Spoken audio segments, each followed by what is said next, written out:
Hi. Good morning. Good morning, good afternoon, good evening, wherever you are. Hi. So, hi guys. Welcome back to my channel and welcome back to another live stream. Today, as you can tell from the title, it's going to be an In the Heights review, and I'm very excited. So, I hope you guys are excited to just get into it. So, hi, Mads. Hi.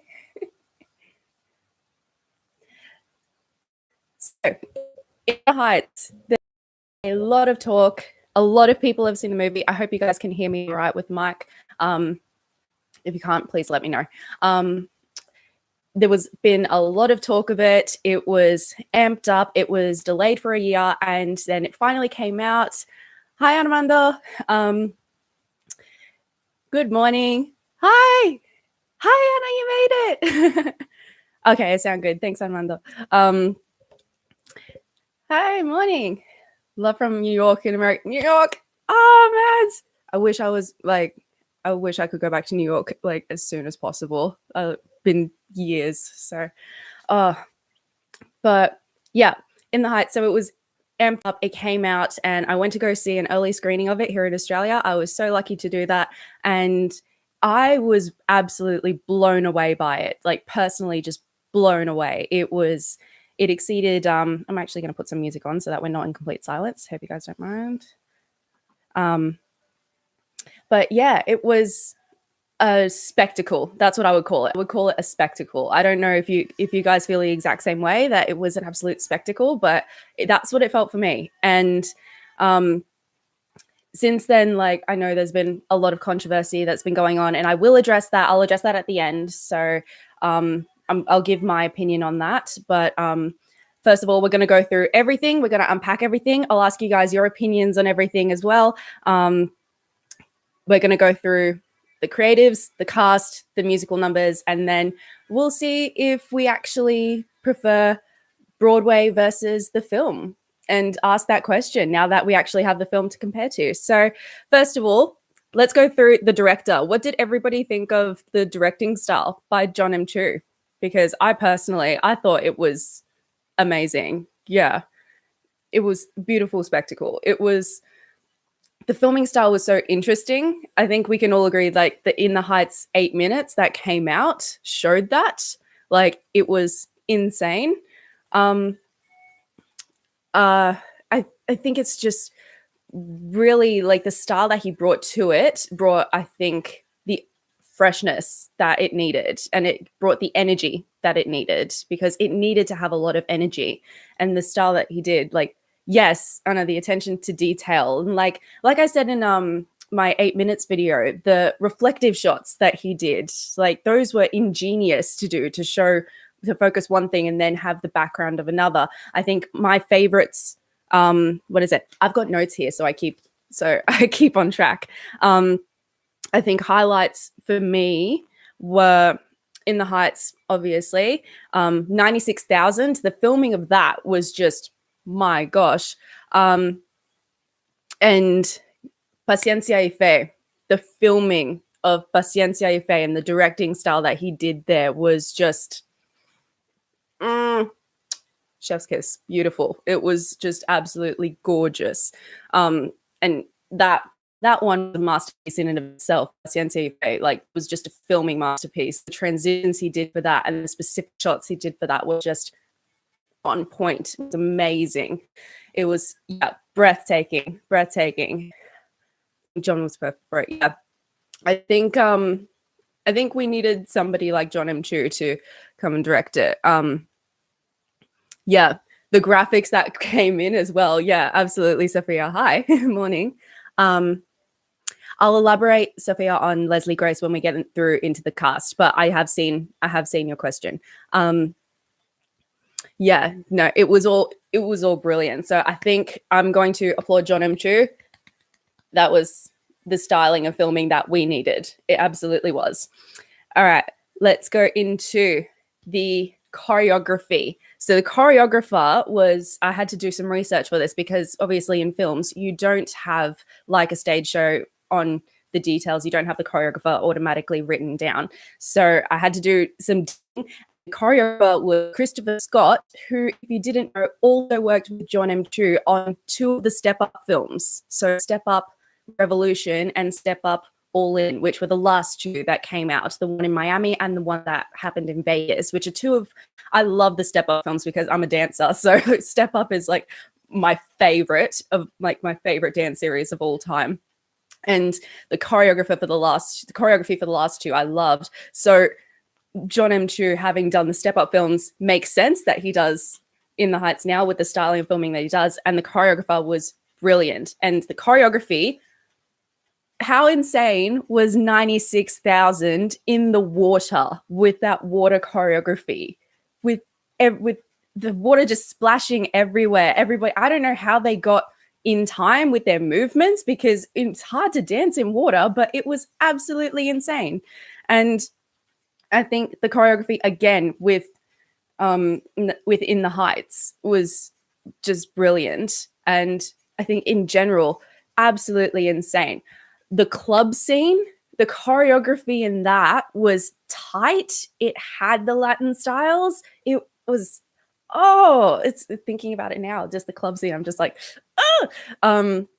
and yeah, also I think Carnival was also another one, like choreography wise, that I absolutely loved, because you had different Latin styles coming in there. There were a couple that were missing that I would love to actually have seen, but I think they got so many different styles of dance that were really in there, and it was just brilliant. So props to the choreographer. He did amazing.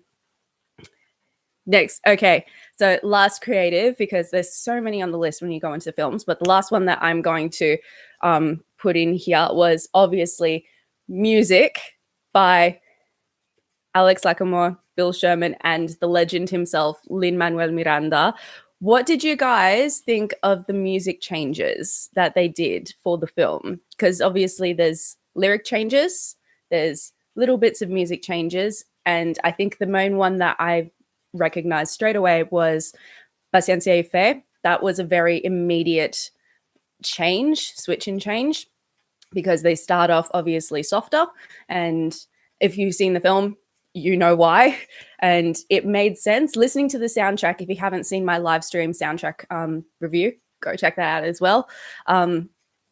The music started off softly and then it branched out, and I loved that, and it worked for the film. So some of the music changes that they made absolute sense for the film. The choreography is so interesting. But there's a small feature about the choreographers on HBO Max's YouTube channel. I will check that out. Thank you, Jennifer. Thank you for that. So yeah, the music changes, I would say they were smart for the film. I still, however, have a soft spot for the Broadway soundtrack, just because it was the first thing I listened to, and it's just so full of life. And there are a couple of bits of the music that I will elaborate on when I get to the musical numbers, but it's really overall, can we just agree that Lin-Manuel Miranda is just an amazing composer? He's just brilliant, and he's amazing, and he really brought to life Latin styles like the merengue, the salsa, like the hip hop, in the contemporary, all in the one. He's a brilliant master of completely grabbing 3, 4, 5 styles of music and mushing it into one. And I think In the Heights and Hamilton are complete examples of that. So he's absolutely amazing. Sophia, understand why they remove Sunrise, because the story changes, but remove Everything I Know. Yes, I know. That was my biggest downfall with the music, was the songs that they removed. So I think I'll do a little bit of elaboration on that now, actually. So they removed Sunrise. They removed Hundreds of Stories, which made sense. Hundreds of Stories has always been the number in the show that I've kind of been like, it's funny because it elaborates on how Usnavi got his name. It elaborates on Abuela Claudia winning the lotto, but obviously that story changed, so the need for the song wasn't there anymore. But Everything I Know being cut my heart hurts a bit. It really does, because that is one of my favorite songs. That is one of my favorites to sing. It's a challenge to sing because it's a mammoth of an emotional roller coaster of a song, but it really is one that I think adds to Nina's arc of losing this someone. I think it would have given it a bit more gravitas, because in the film, if you haven't seen the film, you should probably see the film. There's going to be spoilers. Sorry, I should have done that at the beginning. Spoiler alert, if you haven't seen the film. But in the film, there's no Camila Rosario. There's no Nina's mum. She's not there. So I think losing Abuela Claudia, if she had sang Everything I Know, I think that would have given it a bit more, because she's already lost this mother figure and now she's lost another mother figure. So I think that would have given it a bit more like, I don't know, weight to it of losing her. But I don't know. That's just me. I don't know how you guys feel. If you guys want to say how you guys feel in the chat, yeah, that's. I think if there was any song that they should have kept in there from the show, I think it would be Everything I Know. But other than that, I think the other songs that they left out, I think they were smart choices, because obviously you don't have 2.5 hours, not unless you're Titanic or Lord of the Rings or Avengers Endgame. You don't have 3 hours to do a film. If nobody's going to sit through like a stage musical, it's easier to sit through because you're there in person and you've got the energy of people. So I think there were smart choices of cutting some songs. All right, moving on. Let's go on to the cast, the brilliant cast. So first of all, I'm just going to go through my list who I've got here. So first of all, let's talk Anthony Ramos as Usnavi. I think he was brilliant. I think he embodied the character so well. I think that he made smart decisions and smart choices as an actor.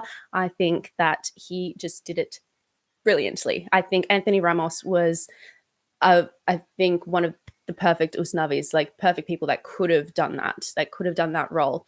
And I think Lin-Manuel made the right choice and John M. Chu made the right choice.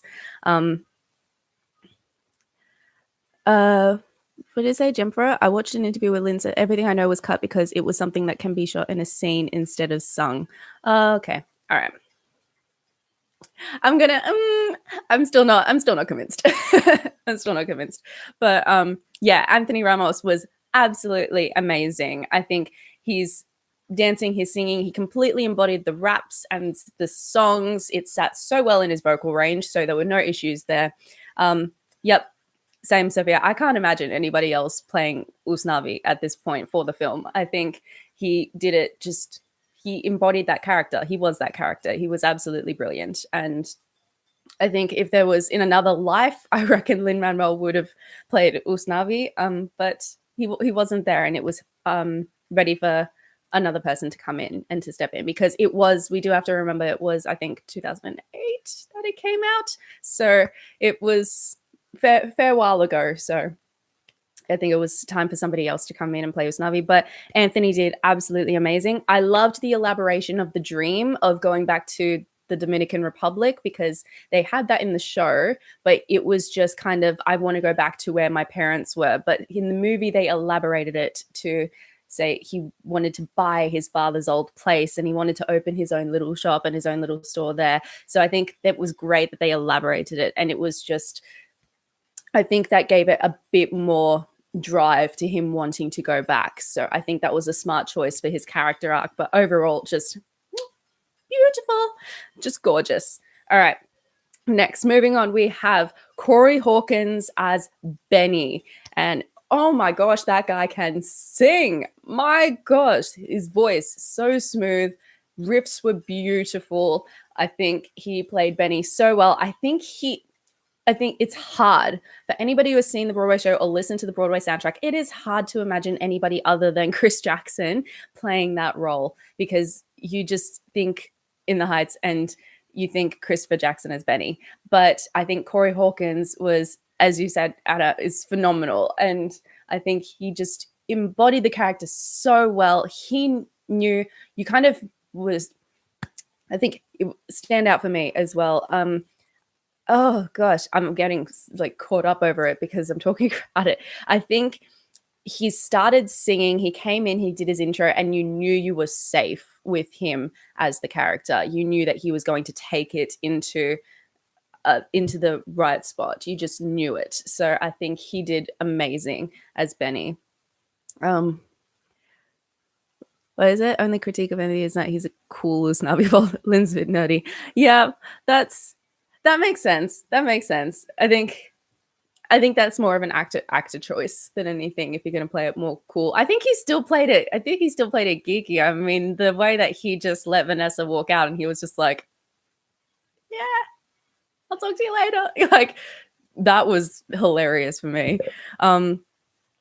Yeah, same Armando. I heard that Corey had never sung. I did find out recently that apparently he went to Juilliard, so he must have had some type of training. But I think he's one of those people who probably went, "I'm not a singer, I'm an actor. Like, I don't sing." And then he opens his voice and magic comes out, and it's like, "Hello, you're saying you're not a singer?"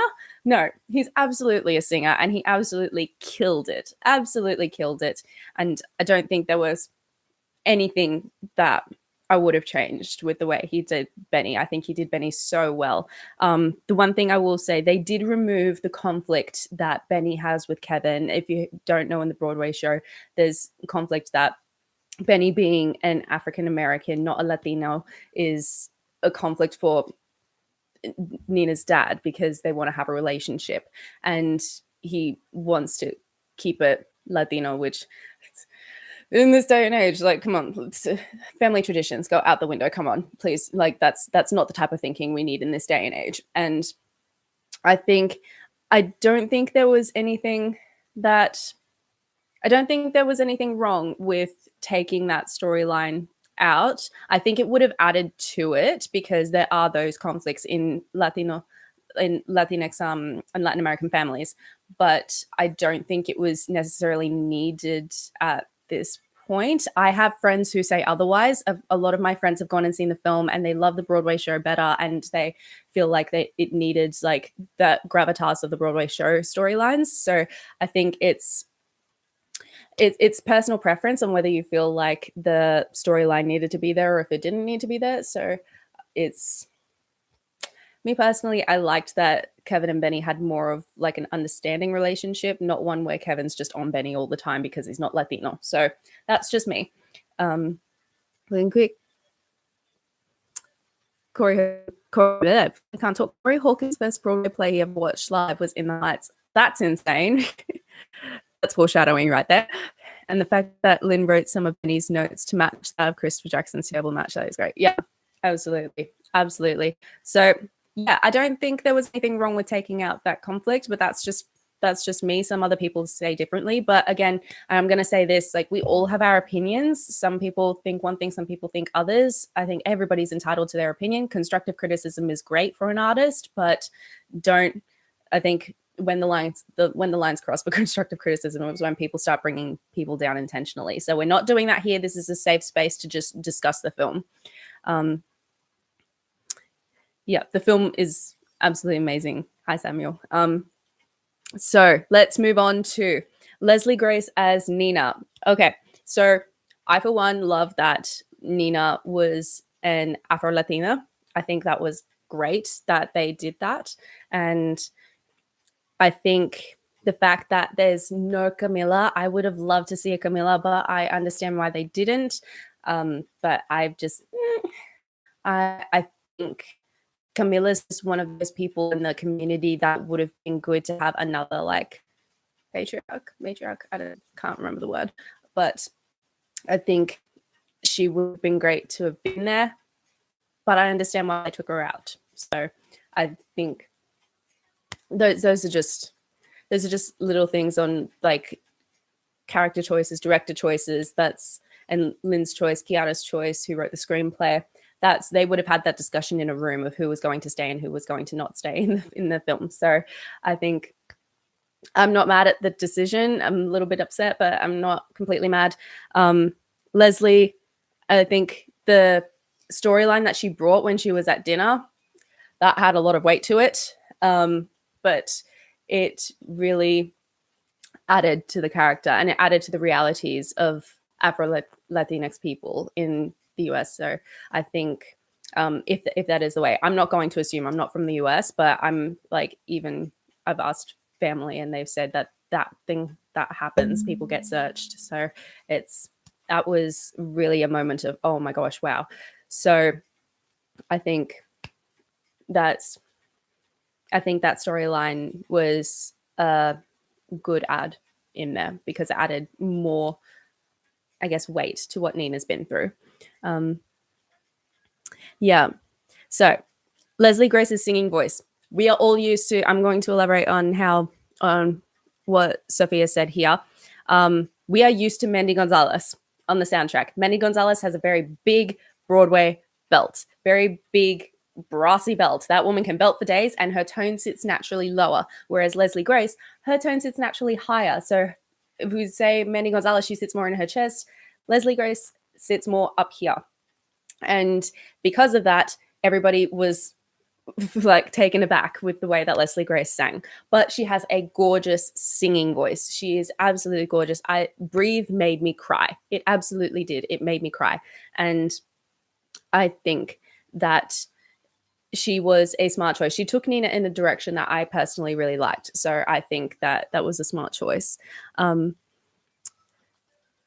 Love how Nina's hair went straight to curly and the clothes showed more progression throughout the movie. I think that was a smart choice too. The costumes was amazing. Costume department, yes, absolutely. Yeah. Yeah, Anna, her tone is a lot softer as well. She takes Nina in a more gentle approach. Yeah. I'll talk about that, Mads. I'll talk about that opinion at the very end, okay? You're taking over for the fun facts for today. Leslie's manager watched In the Heights stage play 6 times and kept telling her she should watch it, and she never got to. But she ended up playing Nina. Anyway, yeah. First tears shed were absolutely, that was in Breathe because she made it so relatable. She made it such a relatable number because so many people have gone through that of not wanting to disappoint their parents, but having to come back home. And I think she brought realism to that. She brought the reality of that, which is what's needed as an actor and an actress. You need to bring the truth out in a performance. Whoops, sorry. You need to bring the truth out in a performance. And she absolutely did that, which was why it had me crying. So, because I could relate to it. So I think she did that absolutely brilliantly. Armando. Yep. Okay. I see your point, Armando. Yeah. I think it would have given Benny, the conflict with Kevin would have given Benny a bit more to do. I think at the same time they wanted to bring new stories to it, but they didn't want to overwhelm with so many stories. I think in a Broadway show you can get away with that. In a film, I don't know if it would translate enough. Yeah. And yeah, Nina's young tone actually fits that she's still a teenager. She just came back from her first year at Stanford. So I'm guessing for you guys, I'm guessing that would be like 18, 19. I'm guessing that's similar to the way that we work here in Australia. So yeah, but overall, Leslie Grace, I think she was a gorgeous Nina. I think that we just need to make sure that we don't compare the voices. They're two completely different voices. Everybody sings differently. Like, we just got to make sure that we look at Leslie Grace as Leslie Grace and Mandy Gonzalez as Mandy Gonzalez as Broadway and this film. That's what I think. All right. Melissa Barrera as Vanessa. Oh, my Lord. She is a powerhouse. She could belt for days. Lord, her voice is amazing. I think she brought Vanessa out. She brought sassy. She brought funny. I think that having her designer dream in there gave her more fight, not just I just want to get out of the barrio. It was I want to get out of the barrio because I want to pursue my dream, because I want to be a designer, because school is downtown and I don't want to be up here. I want to be down there closer to school. So they gave her more to fight for to get out of the barrio. So I think that was a smart decision for Chiara to add in there as a screenplay writer.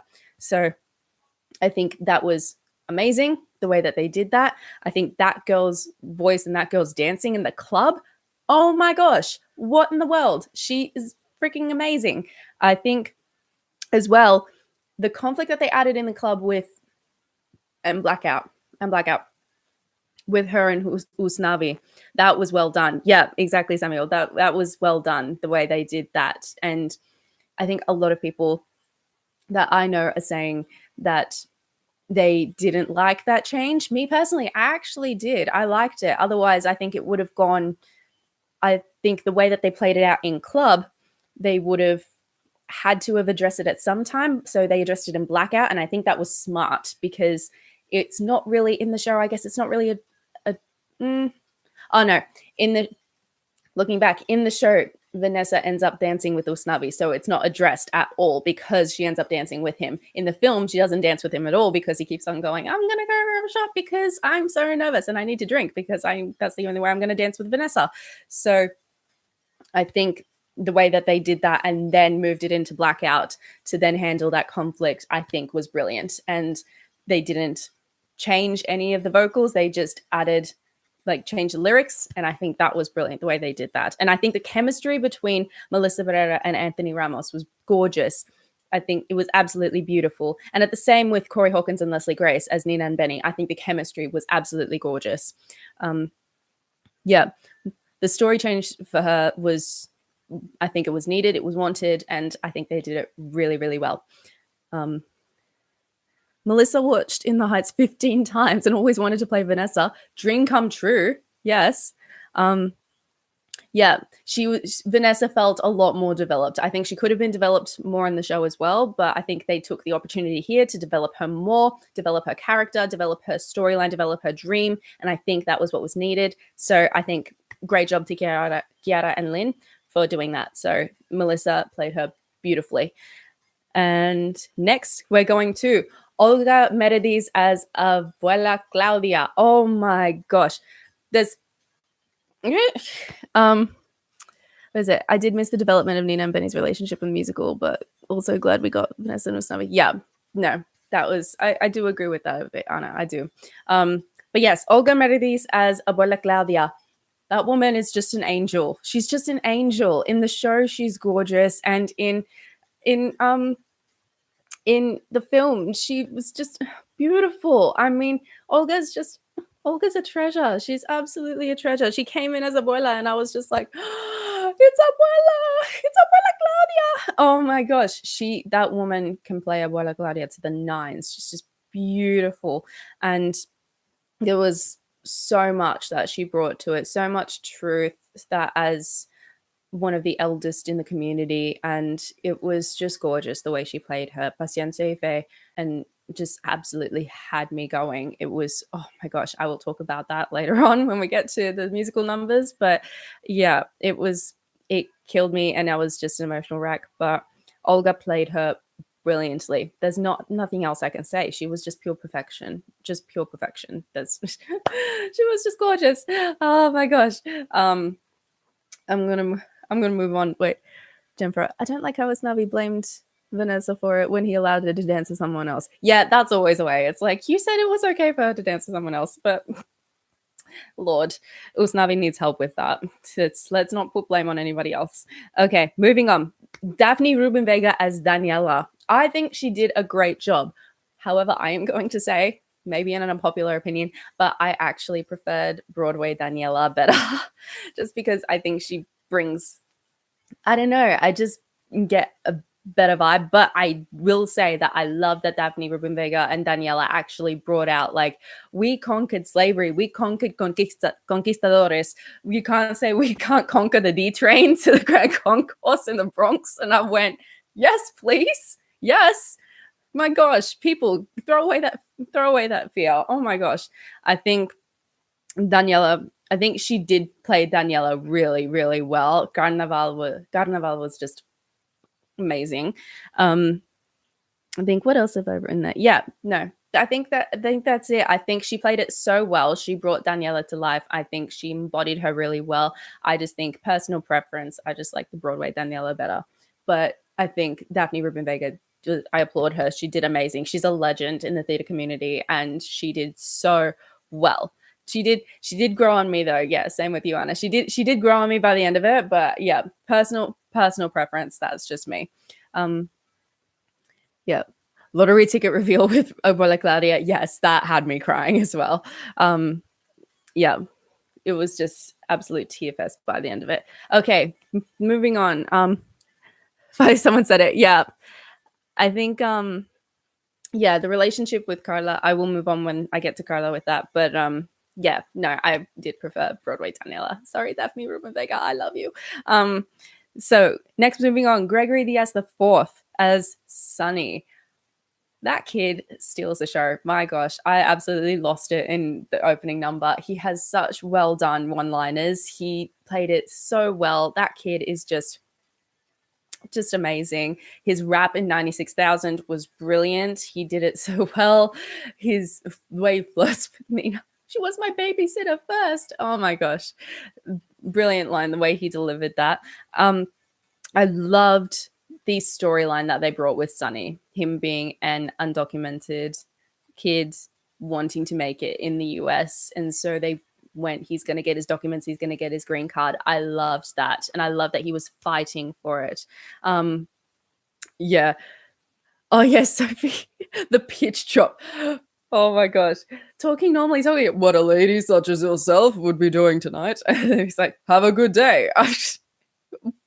What was even that? I was laughing throughout that entire sequence. He played it just so well and so cool. And it was just the asking Vanessa out. Oh my gosh. That's always a killer, but the way he planned it, and he's just like, yep, I'm gonna be here, I'm gonna be macho, I'm gonna be man. Yeah. It was just brilliant. He was such a brilliant kid, and he played the seriousness of his storyline when it came down to it by the end of the film. He played it so well. He didn't milk it or anything. He just played it the way it needed to be played. And I think that's a smart actor. And for him to be that smart as an actor, that age, he's going to go places. He really is. He really is. Yeah, just absolutely. Yeah, absolutely, Joe. So he's connection to the new generation of the community, and we don't want to survive, we want to live. That's an absolute thing to live by. Like, you don't want to grow up wanting to survive. You want to live. You want to live your life, and I think Sonny brought that out. And yes, Sophia, I won't forget the condom scene in the bikini.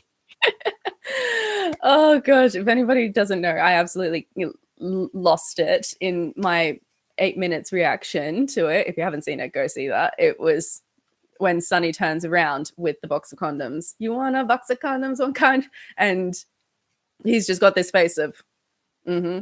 And I'm just like, no, you're a kid. Stop it. No, put him down. I want to like smack him away, but no. He did it so well. So well. Good job, Gregory. Good job. Okay, next, Jimmy Smits as Kevin Rosario. I think he played him beautifully. I think, what is it? I think he said he wasn't a singer, and he worked on it, and he had multiple vocal coaches. And for him to go from not singing to having 4 vocal coaches, I think he said in an interview once, 4 vocal coaches at different times, and being able to do this role, I think was beautiful. I think his song Inútil, yes, I gotta say that right, Inútil. And I think it wasn't Jam for Nerd just coming in with the fun facts. My gosh. Jam, look at you. Sonny's actor just got out of the dentist when Lynn called him to tell him he got the part. You don't you don't come out of the dentist every day hearing that you got a part in a new film. Yeah, Jimmy Smits, I think he played Kevin really well. I think without the conflict with Benny, I think he was then left with the storyline with Nina. And I think Kevin's always at the risk of being played as just somebody who's, nah. So I think he taking away that Benny storyline made sure that he was more of a calm parent, and I think that was fine for me. Again, personal preference. Some of my friends don't agree with me.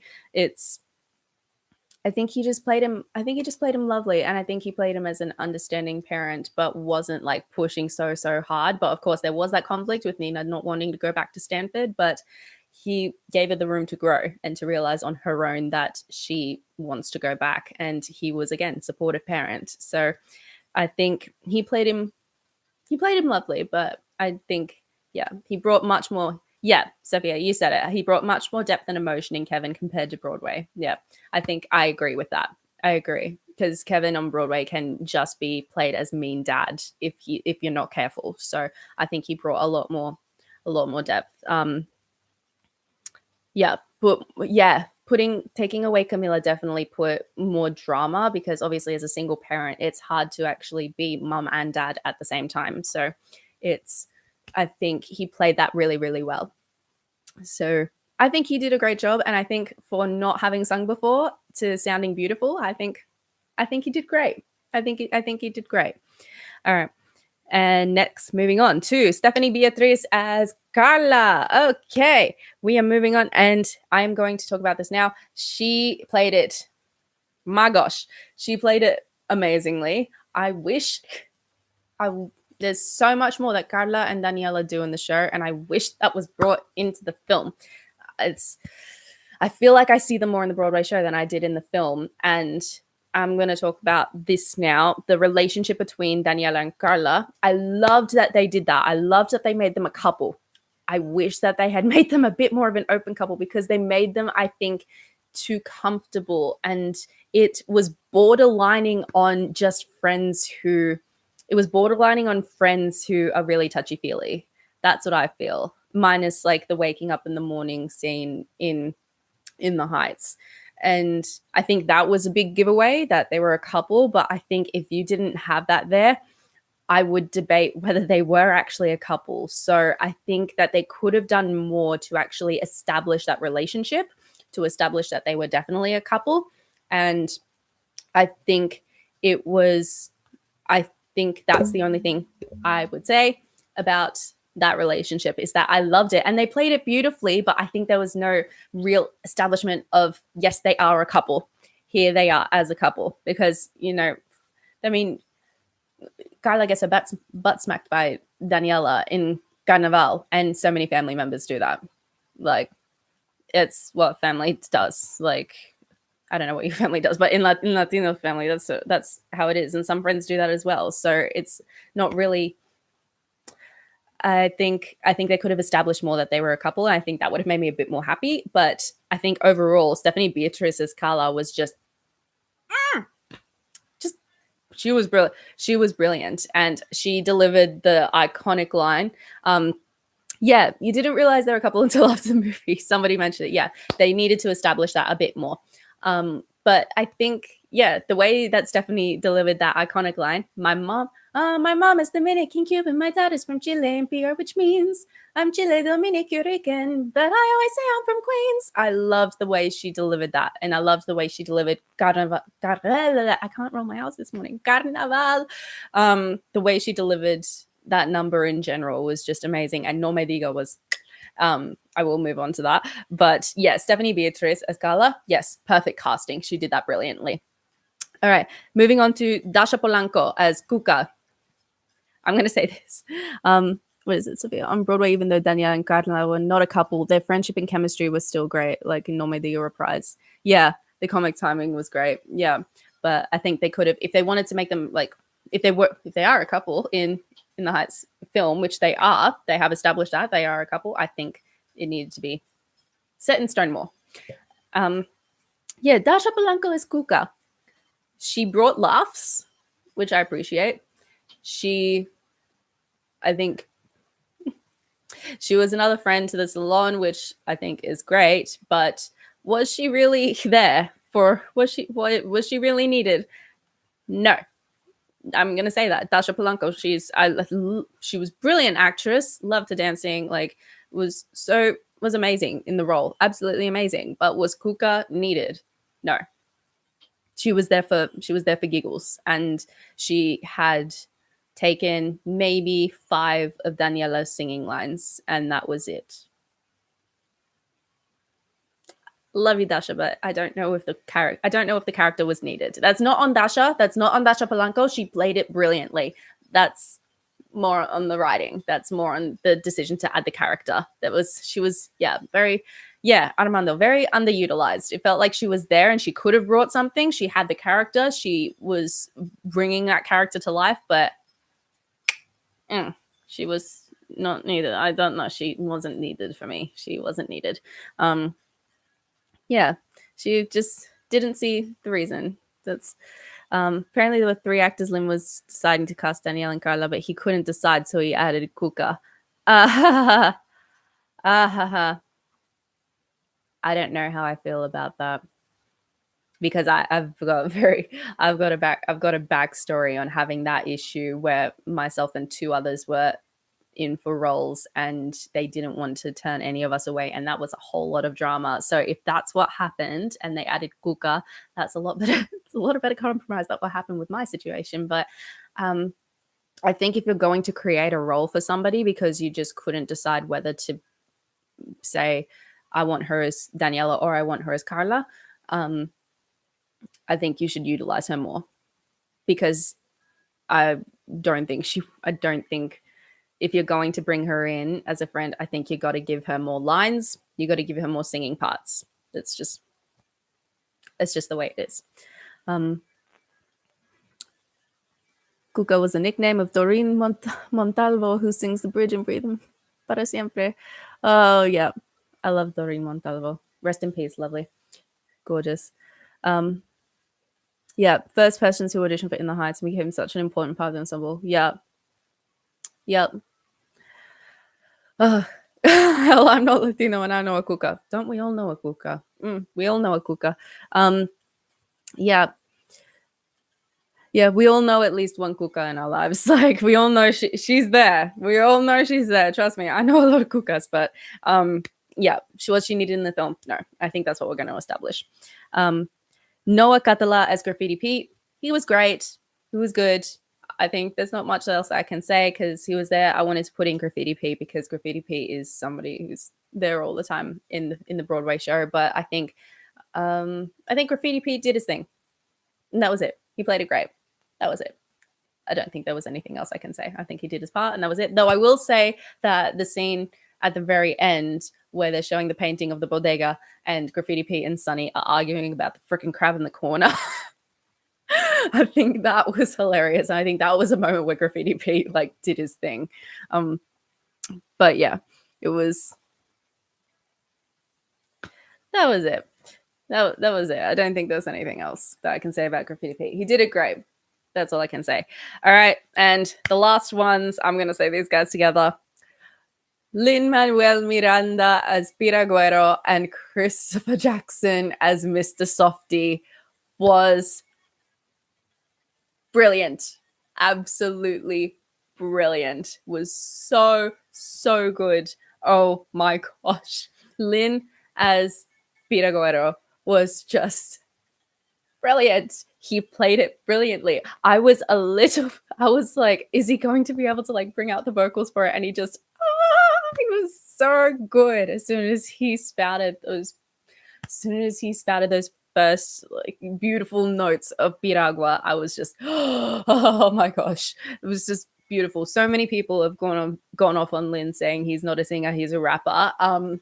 Excuse me, have you seen In the Heights? Because he freaking killed the vocals on Piragua. Like, just, my God, brilliant. And Chris Jackson is Mr. Softy. I think those two are best friends in real life. If anybody was going to play Mr. Softy, it was going to be Chris Jackson, and it was brilliant. It was gorgeous. It was amazing, and I loved the chemistry. All right.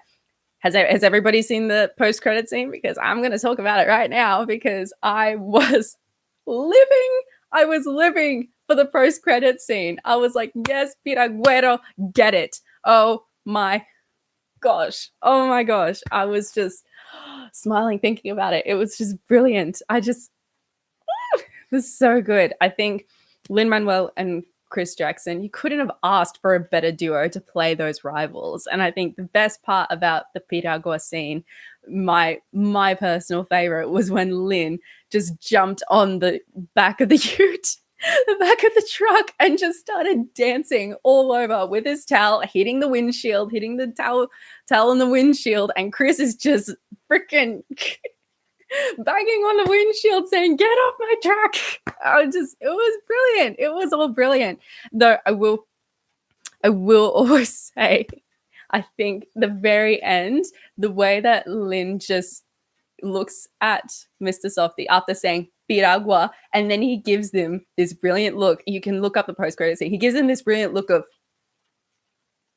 yeah, like, I'm just like, that's classic Lynn. It's classic Lynn, and I love it. It was just so good. It was just so good.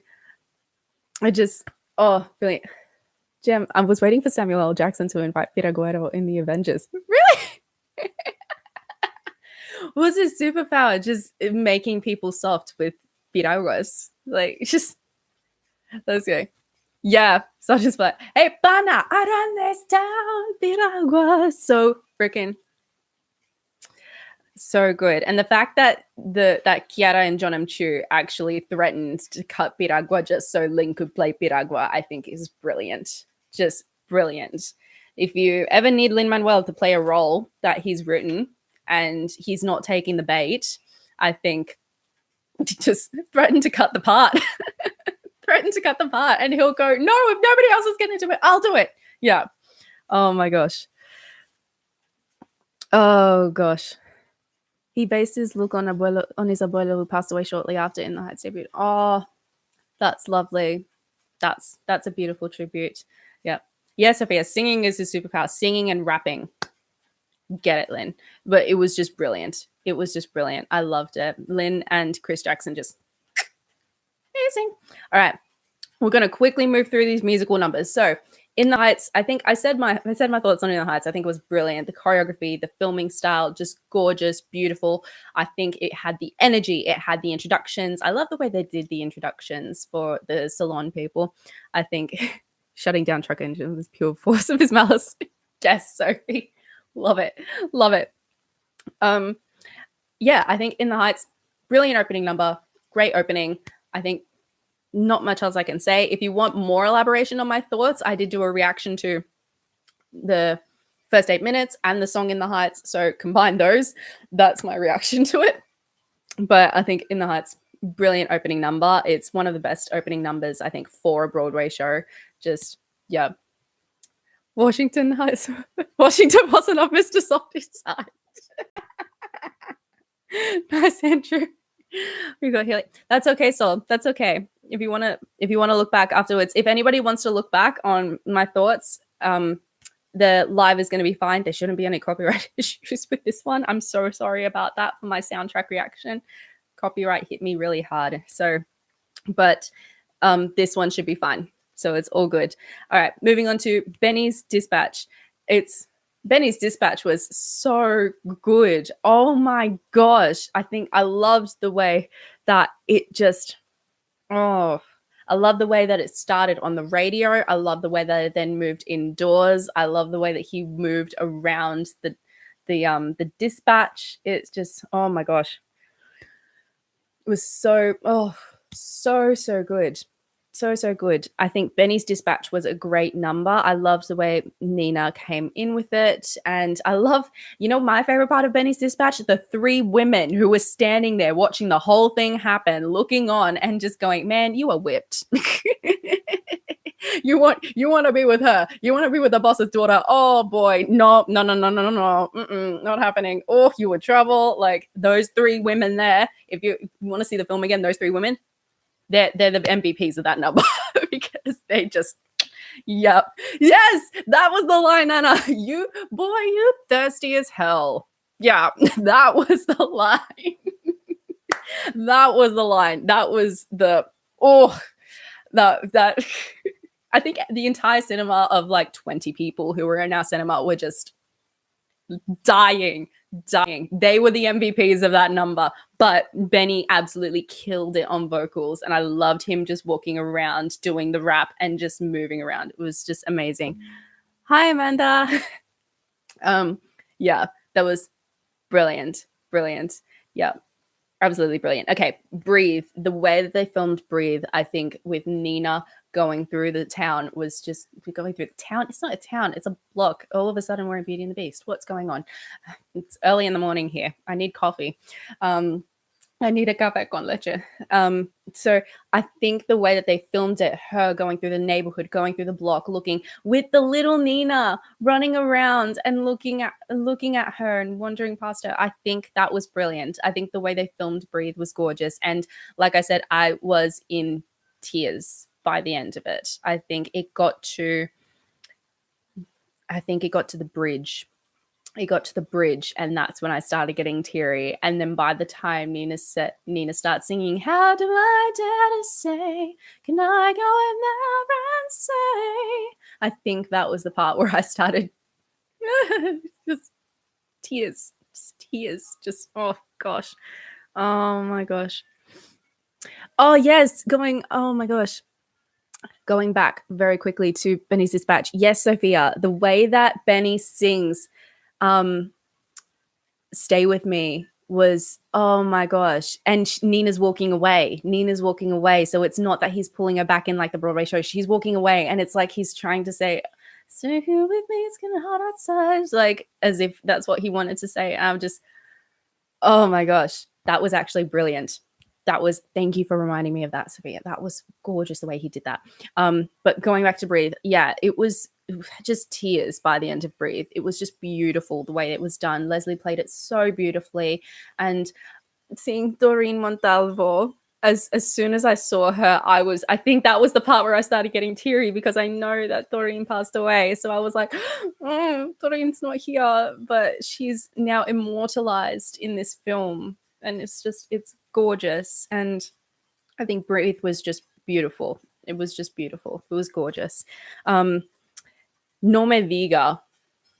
My God, No Me Diga. Like literally, No Me Diga. It was just, oh, it was amazing. The choreography with the nails. By the way, how can people stand to have nails that long? I cannot even do it. These ones are killing me.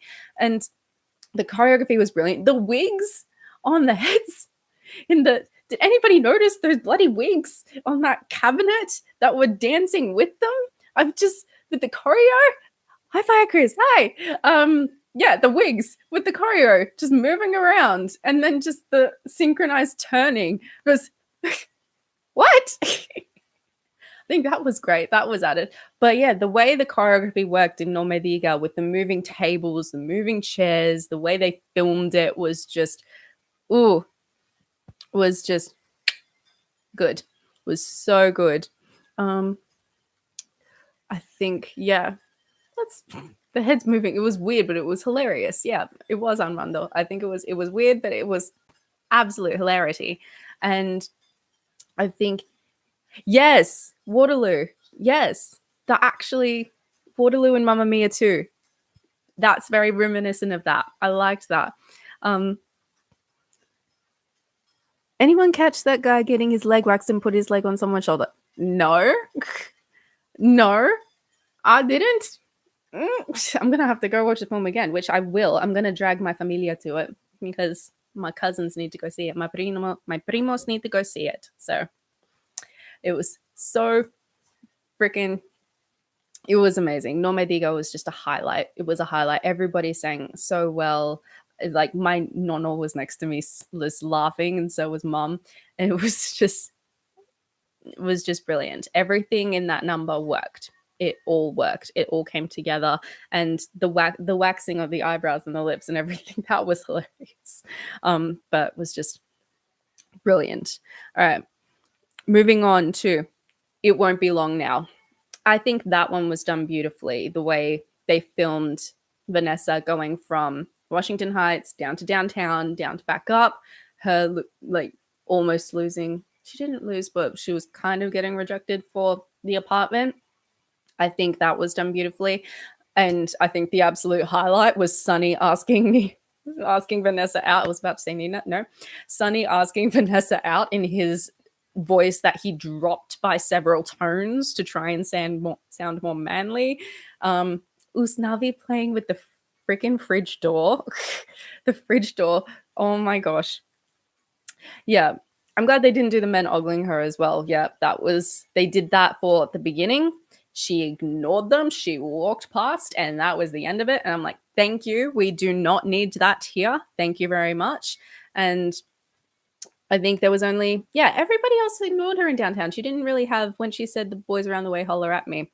I don't think there was anybody else. There was one guy who was like, why? It's like, sorry, why? It's, what is it? Here you go. It's like, here you go. You want to go out sometime? And she's like, nah, I got someplace to be. Like, and it was like, I think they were all more, what? Why are you ignoring me? But I think that was fine. But just, yeah, Sunny's voice drop, that was just the highlight for me. I mean, I love Melissa Barrera. Yeah, Melissa Barrera. I love her voice in that. It was just amazing. And that last belt when she sings Fly, I'm gonna fly, was beautiful. It's morning and I cannot sing properly at the moment.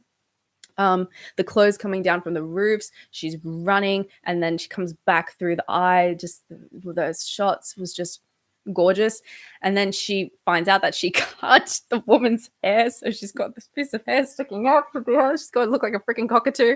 Oh my gosh, it was just all done really well. But yeah, not bad. Siga and Sunny and Usnavi, that was my highlight for me. Girl, you cut my hair right in the middle too. I'm gonna look like a freaking peacock, cockatoo.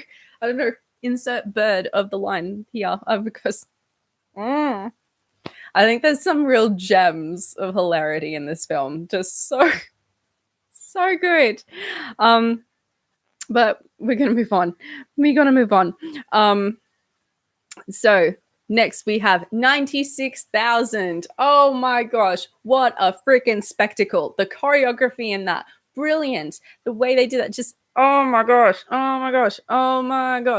Just, it was just so freaking amazing. It's just so good. Iconic, brilliant, spectacular, magnificent. Insert adjective here of your choosing. It was brilliant. Amazing. It was just perfection. It was just brilliant. Oh my gosh, the animations with it, just doing the intro, this dancing in the water was amazing. The choreography in general, like when they're up on the steps, was brilliant. Oh my gosh, the formations in the water was just gorgeous. The overlapping, I lost my mind with, you will see in my vlog, I showed my reaction to when they're doing the overlapping going into the wow, was just brilliant. It was just brilliant. It was just oh my gosh, it was just there's not much else I can say. It was just so freaking good. Oh my gosh, like, oh yes, when it dipped underwater and you could still hear the music and you could still hear everybody. It was just, oh, beautiful. Oh my gosh, don't do this to me. Okay, freaked out for a second. My wife was saying your connection's unstable, and I'm going, no, that's not need to happen right now. And then they filmed it while it was freezing. That's amazing. That's amazing that they pulled through with that and they just kept on filming. It was just, oh my god, mind blown. Yep. You see different styles. You got ballet, breakdance, hip hop when you were underwater. It was just, Vanessa's bikini was black as opposed to others, showing that she felt out of place and wanted to leave. Really, Sophia? Oh my gosh. Costume department. What are you doing to me? Costume department. So freaking on point. Brilliant. I think there's not much else I can say. It was just brilliant. I think we can all agree 96,000 was brilliant. Chef's kiss. Gorgeous. All right. Moving on. Piragua.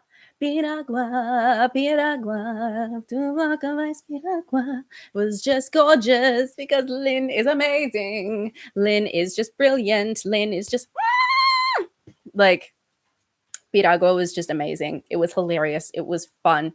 Him putting the syrups on freaking. Did you guys notice that? The kids who got Mr. Softy's ice creams and Lynn ruined it with his Piragua. So good. Oh my gosh.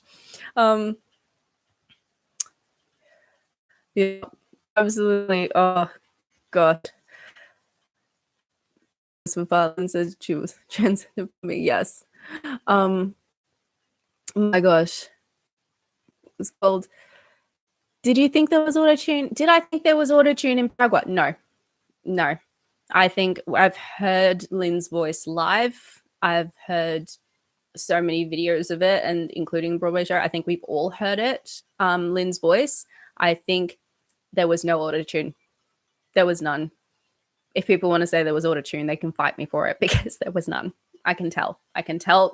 You can tell. You can tell when there's auto-tune in a voice. I think you will be able to hear there's just a little bit of like, there's a little bit of a higher frequency when you hear auto-tune. And it's just, it wasn't there. It's not there. Why? Because Lynn is freaking singing it live and Lynn is freaking amazing at it. So no, Lynn would not auto-tune himself. No, there's no room for that here.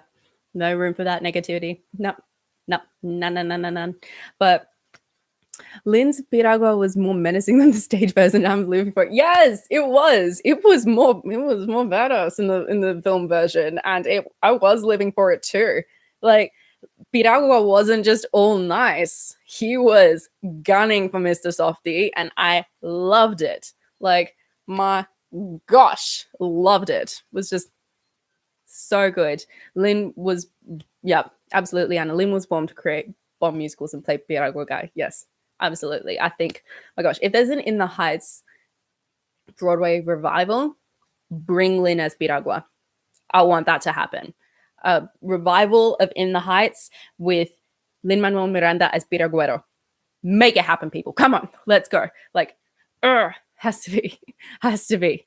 The last catwalk on the bus. Yes, the last catwalk on the bus when he went on the bus randomly. I'm like, what are you doing? But it was brilliant. It was brilliant. That's it. It was just brilliant. Now we know to throw sprinkles at Lynn to show our appreciation. Throw the sprinkles. Oh, Piragua over Mr. Softy any day. All right, moving on. When You're Home. Okay, I have thoughts. About When You're Home.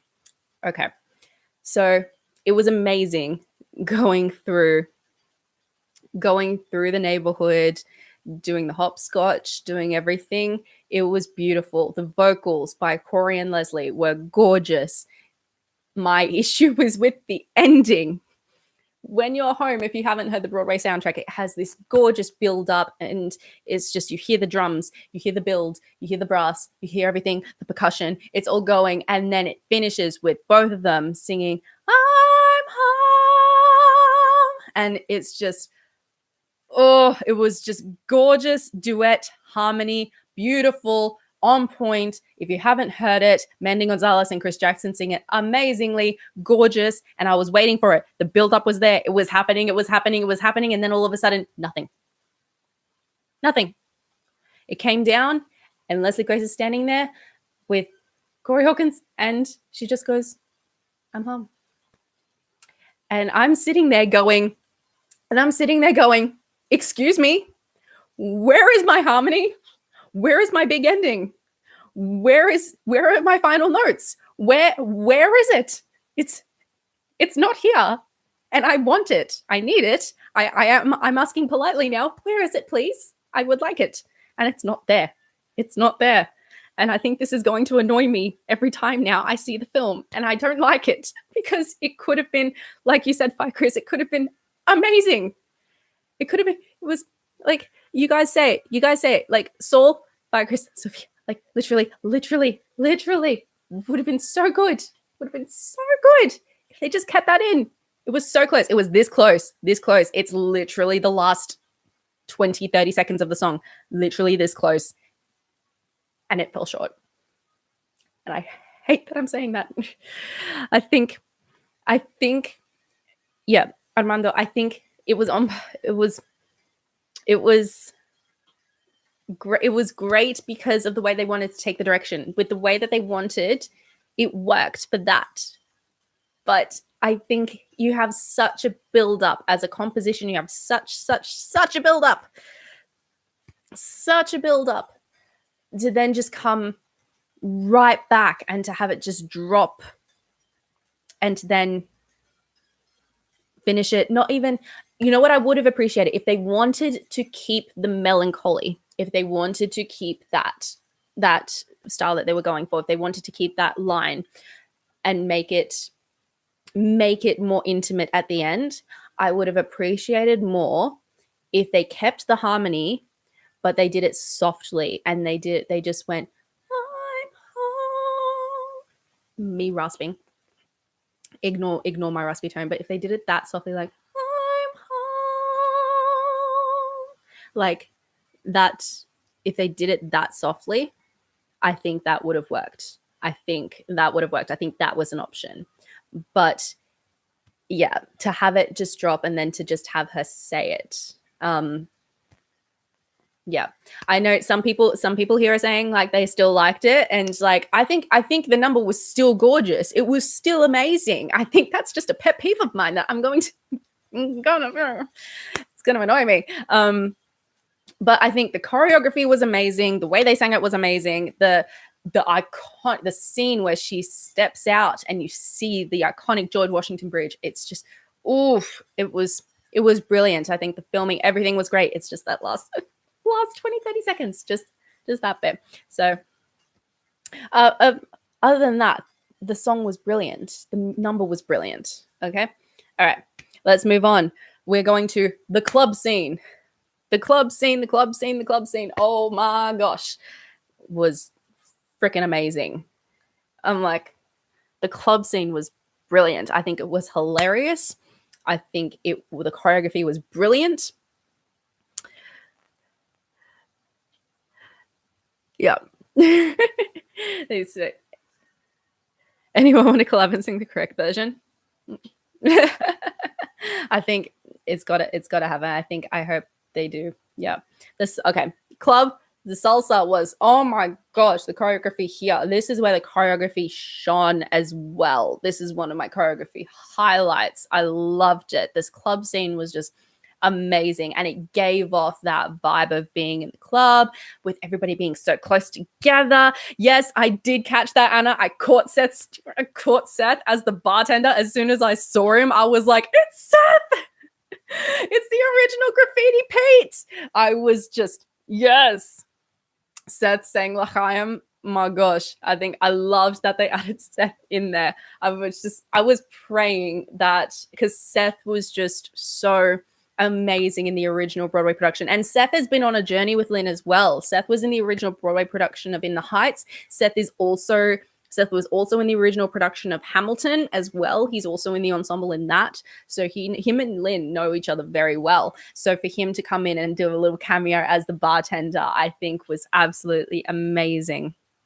What is it? One thing that a friend of mine really liked is that it showed that a big guy could dance salsa. Yeah, absolutely. The guy that asked Vanessa to dance. Yeah, no, absolutely. I think they showed that everybody can dance salsa. You don't need to be skinny and thin to dance salsa. You can be any size you want and you can dance salsa. Like, it is doable. Like, you can dance it. It's fine. I don't know why people have these preconceived notions that only certain people can dance ballroom and salsa and merengue and everything like that. Not true. But it was absolutely brilliant. So freaking good. So freaking amazing. Loved it. Just loved it. It was just so good. And I did get so mad at Usnavi when he kept on going, I need a drink. I'm like, dude, you've had 3 shots already. Go dance with the girl. Like, come on. She's waiting. She's literally waiting. And it's like, you literally have the chance to start dancing and you go for another shot. Usnavi, what you doing, bro? But it was so good. And obviously after the club we have Blackout. That was brilliant. The transition is always one of my favorite transitions going through. It was more than 3. It was probably more than 3. I wasn't counting. I just said 3, but it was probably more than 3. The transition from club into Blackout is one of my favorite transitions in a Broadway show ever, because it's just so sudden, and you just hear those beats and all of a sudden you have somebody yell out, oh yeah, ¿qué pasó? And it was just, in the original production you have Lingo, Blackout. It's just, brilliant.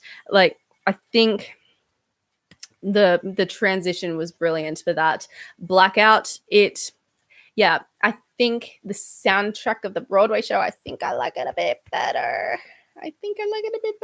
Slightly.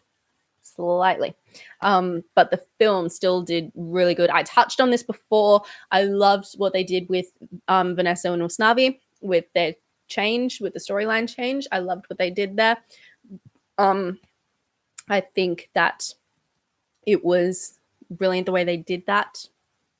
I loved that Benny went back to the dispatch to help people. I love that Kevin joined him. I think the visuals, I think they grabbed the essence of that blackout like really quickly.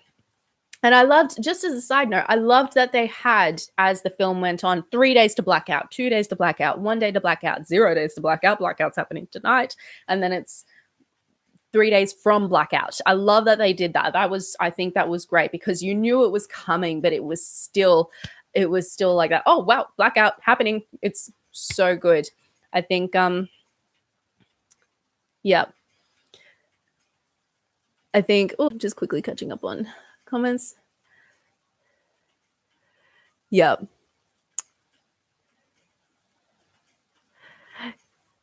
Yeah, the lyric changes in Club and Blackout, like, I think there were smart changes. I think Benny and Kevin's relationship in Blackout was lovely. I think that they did that really, really well.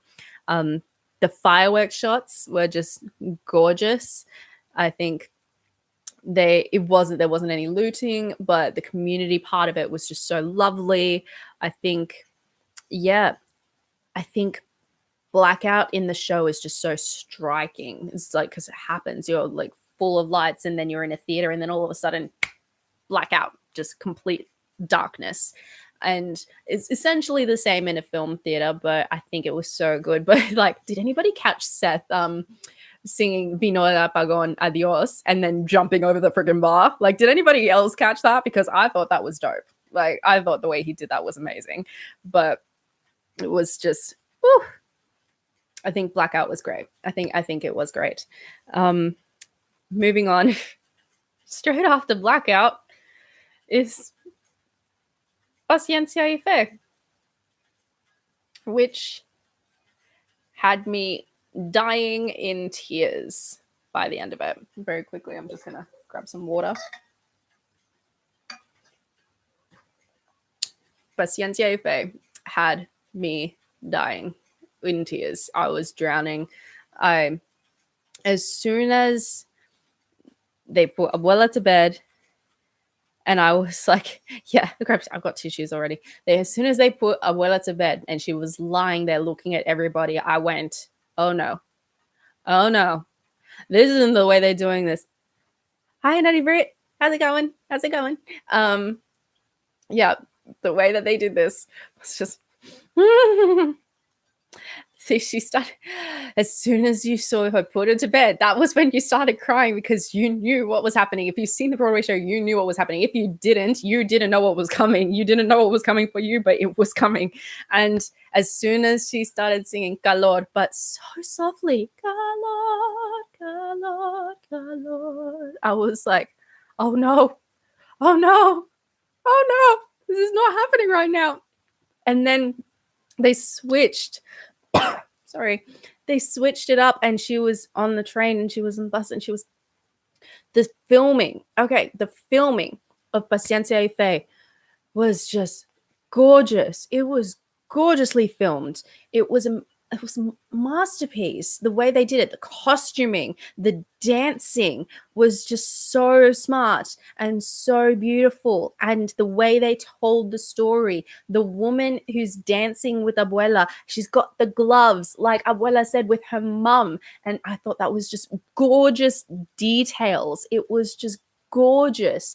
And I think it did so well going in between, I guess, what seemed like a reality and was not a reality. You knew that this was all in Abuela Claudia's head, and it was just absolutely beautiful and mind-blowing.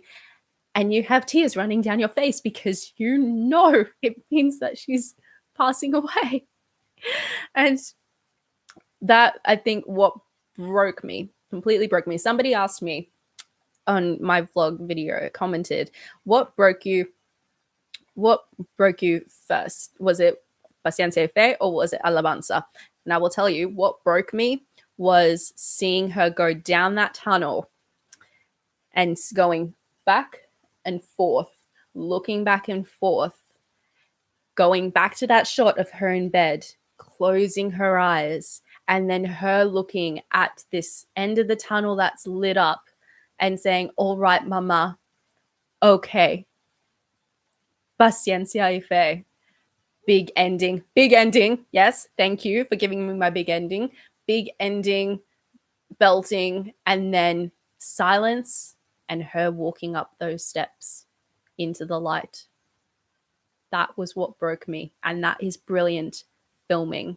She didn't take the ramp. She took the steps. She didn't even take the ramp. She took the steps. She took the hard way because that's what's been her life. And it was just, that broke me. That broke me right there. That was the admission, the realization, and then just going. And then yes, and then Saul, as Saul says, when Usnavi then starts calling out to Daniela, call 911, and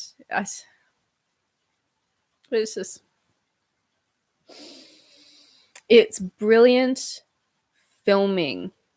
It was surprising to change it there and to make it as an admission of my time is done, but it was so well done. It was well done. And like I said, I have friends who didn't like it. They like the Broadway version better because Paciencia Fe obviously in the Broadway version has a lot more meaning in a different way. But changing it to the way it is now in the film, it was a brilliant change. It was brilliant. And I think that her smile looking at everybody, as you said, Sophia, her smile, she's smiling as she's looking at everybody. It's like she's thinking everybody's okay now. They're fine. And all this time she would know that she has that lottery ticket. She would know. So she would have folded it up, put it in that box, had it written on it for Usnavi, put it in that box, put it on the windowsill, and been content that she knew that they were going to be fine. And having all that info there, it just breaks it even more. And it's just, it's just amazing. And it's beautiful and it's heartbreaking. It was well done. That was a masterpiece. Absolute masterpiece. Yeah. Mads, the Broadway version has Paciencia Fe like really earlier on. And she finds out she has the lottery ticket there. If people didn't know, that's when she finds out that she kind of admits that she has the winning lottery ticket. It becomes like a known thing in the show.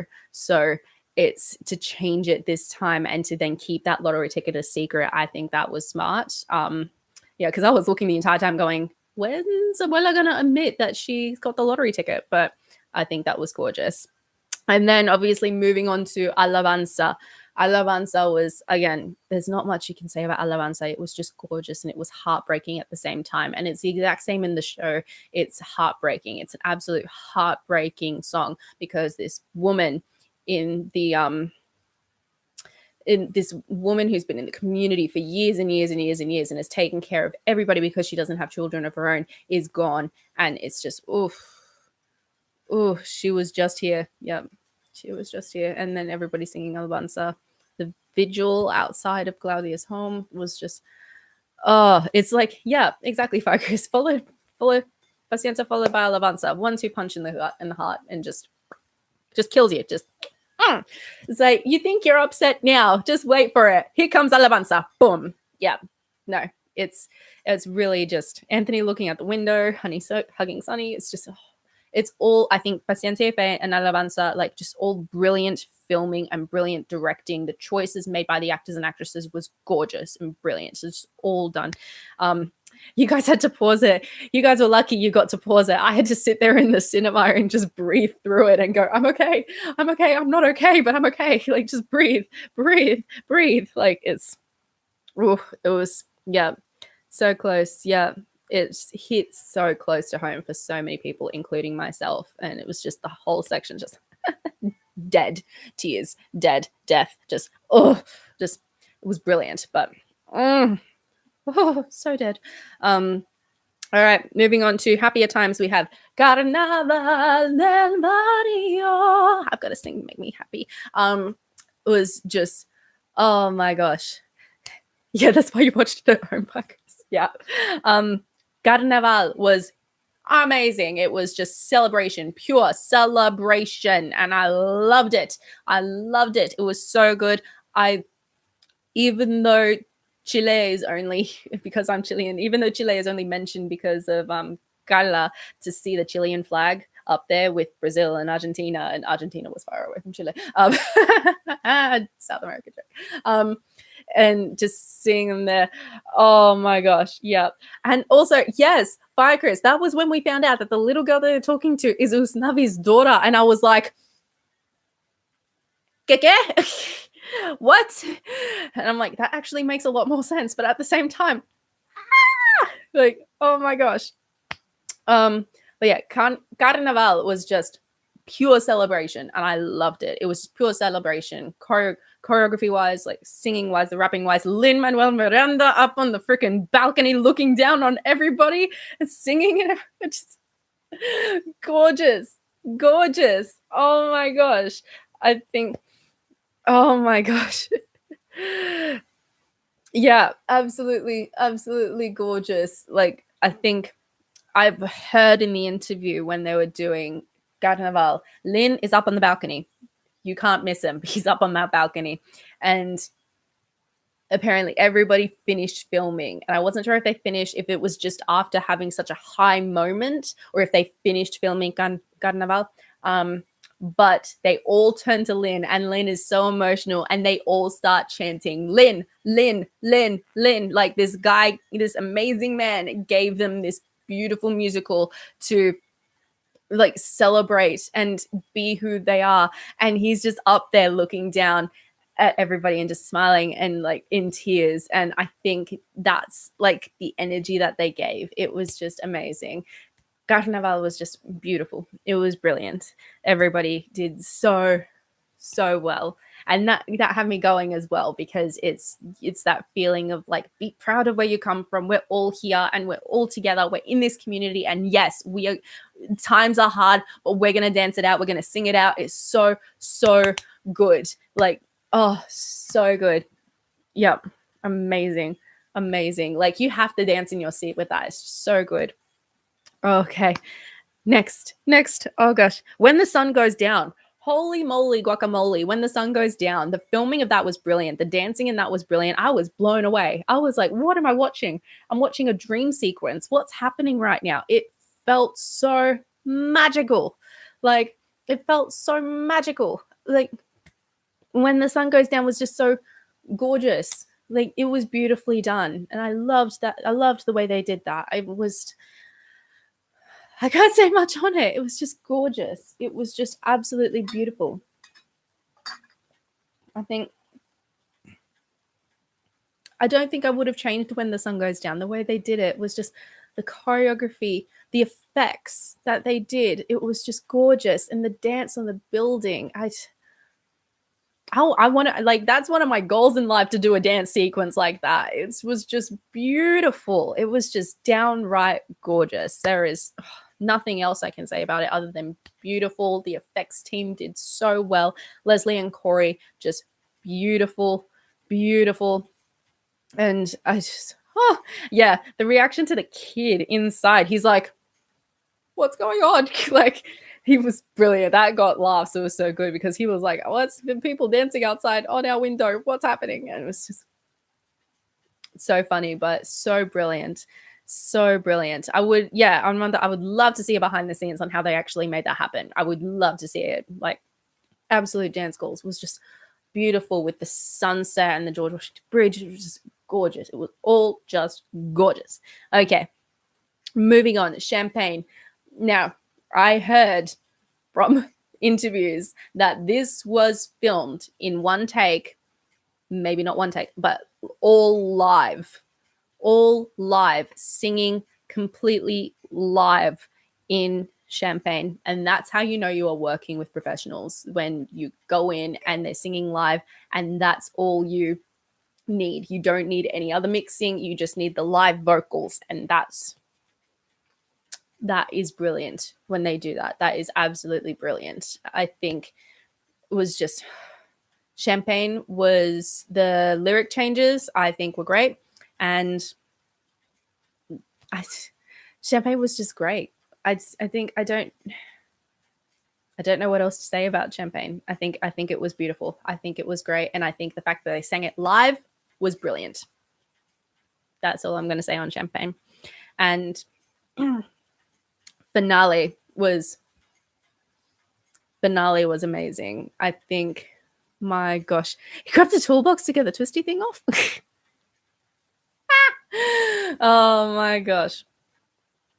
Yeah, I think Champagne was filmed in one take. One take, live vocals. Damn. That is goals right there. That is goals. Melissa and Anthony brought it. They brought it home with that one. They really did. It was just brilliant. Okay, finale. Gorgeous. Absolutely gorgeous. It was beautiful. I was getting choked up because it was just oof. I was getting choked up because it was just so beautiful. And I think the way they did it, they brought back, that was the reveal that they weren't. I was thinking the whole time, don't tell me that they had to have stayed. They had to have stayed. Don't tell me that he flew all the way to the freaking Dominican Republic and then just didn't leave them. But then they realized, they did that turnaround of, he's not in the Dominican Republic. We're just playing that for you. But he's actually in his bodega at home talking to the kids. And I went, okay, we can calm down now. He didn't fly away. He did actually stay. And then you find out that he got married to Vanessa. They had their little baby girl. She's absolutely gorgeous. And she runs out and there's the fire hydrants going, the water everywhere, gorgeous shot, everybody out in the street. And you've got another original cast member cameo, Javier Munoz was just there with Kiara and her family as well in a little shot. It's like, for 2 seconds. It's 2 seconds, but I saw it. And I know Javier's face. I'm like, yes, it was just gorgeous. And oh my gosh, the beach scene where he's looking and everybody's there and they're all looking at him. And it was just gorgeous. Gorgeous. It was absolutely gorgeous. It was just, it brought a tear to my eye as well. I was just, so good. Yeah, I think it was just beautiful. There's not much else. It was a gorgeous finale. To end the film. And obviously you had the end credits scene song, which was a party in itself. If there was anything, I think I would say, yeah, I wish I heard Kevin's voice more because he had a beautiful voice. Sorry. Jens was in there as well. His parents were in Breathe. Yes, I saw that as well. The symbolism of the finale. Anthony Ramos passing the cap on his father's hat into the daughter. Oh my gosh, Doreen Montalvo's voice in Para Siempre. Oh my gosh, so good. The end credits was so much fun. So much fun seeing all those photos and seeing everything there. I was having a nice sneaky peek of just all the cast members going, yes, oh, I know you, so good. And then I was looking through the songs, and that's when I noticed that it said Piragua Reprise, and I went, excuse me, I haven't seen a Piragua Reprise. What are you doing? 10 seconds later, here comes the Piragua Reprise. And I was like, yes, this is happening. It was brilliant. I already touched on this, but yes, we need Lynn versus Chris, round 3. Let's get it on. I want a film that does the rivalry of Lynn and Chris in Biragoro and Mr. Softy. Oh my gosh, Doreen getting her own end credit. Still, yes, absolutely. It was just brilliant. I think the film, it rounded out so well. I think it did so well. All right. Now, I don't want to comment too much on it, but yeah, Saul, I was almost spoiled. I saw somebody's that comment that said during the end credit scene, and I went, nope, I didn't. I'm not looking at that. Did you guys notice that during that last stream, as the end credits song was playing, I was literally just I'm not looking at the screen because I didn't want to get spoiled. It was just, yep. I just want to get on the streaming service or a DVD. I just want to, In the Heights Part 2, Piragua versus Softy. Piragüero versus Softy. Let's get it on. I want that to happen. All right.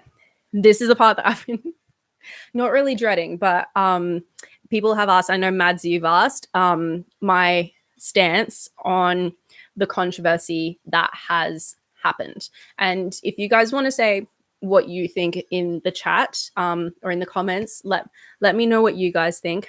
But here's my take on it. I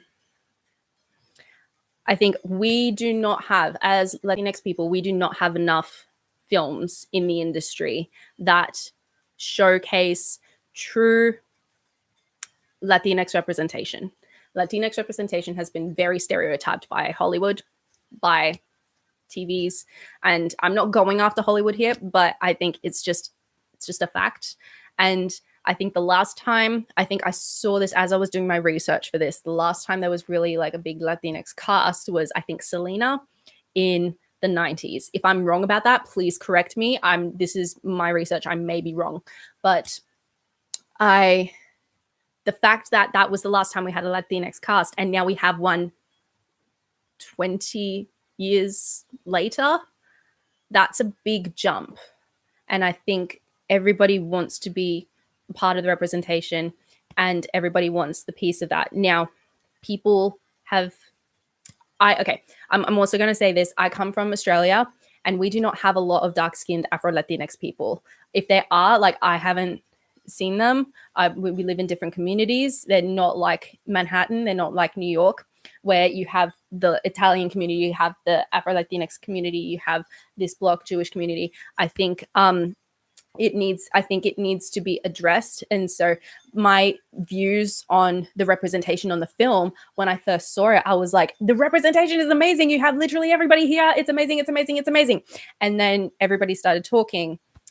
And I think it is a conversation that needs to be had, because it is disappointing when you have people who were looking for representation. We were all looking for representation, and to have dark-skinned Afro-Latinx people still feel left out is not right.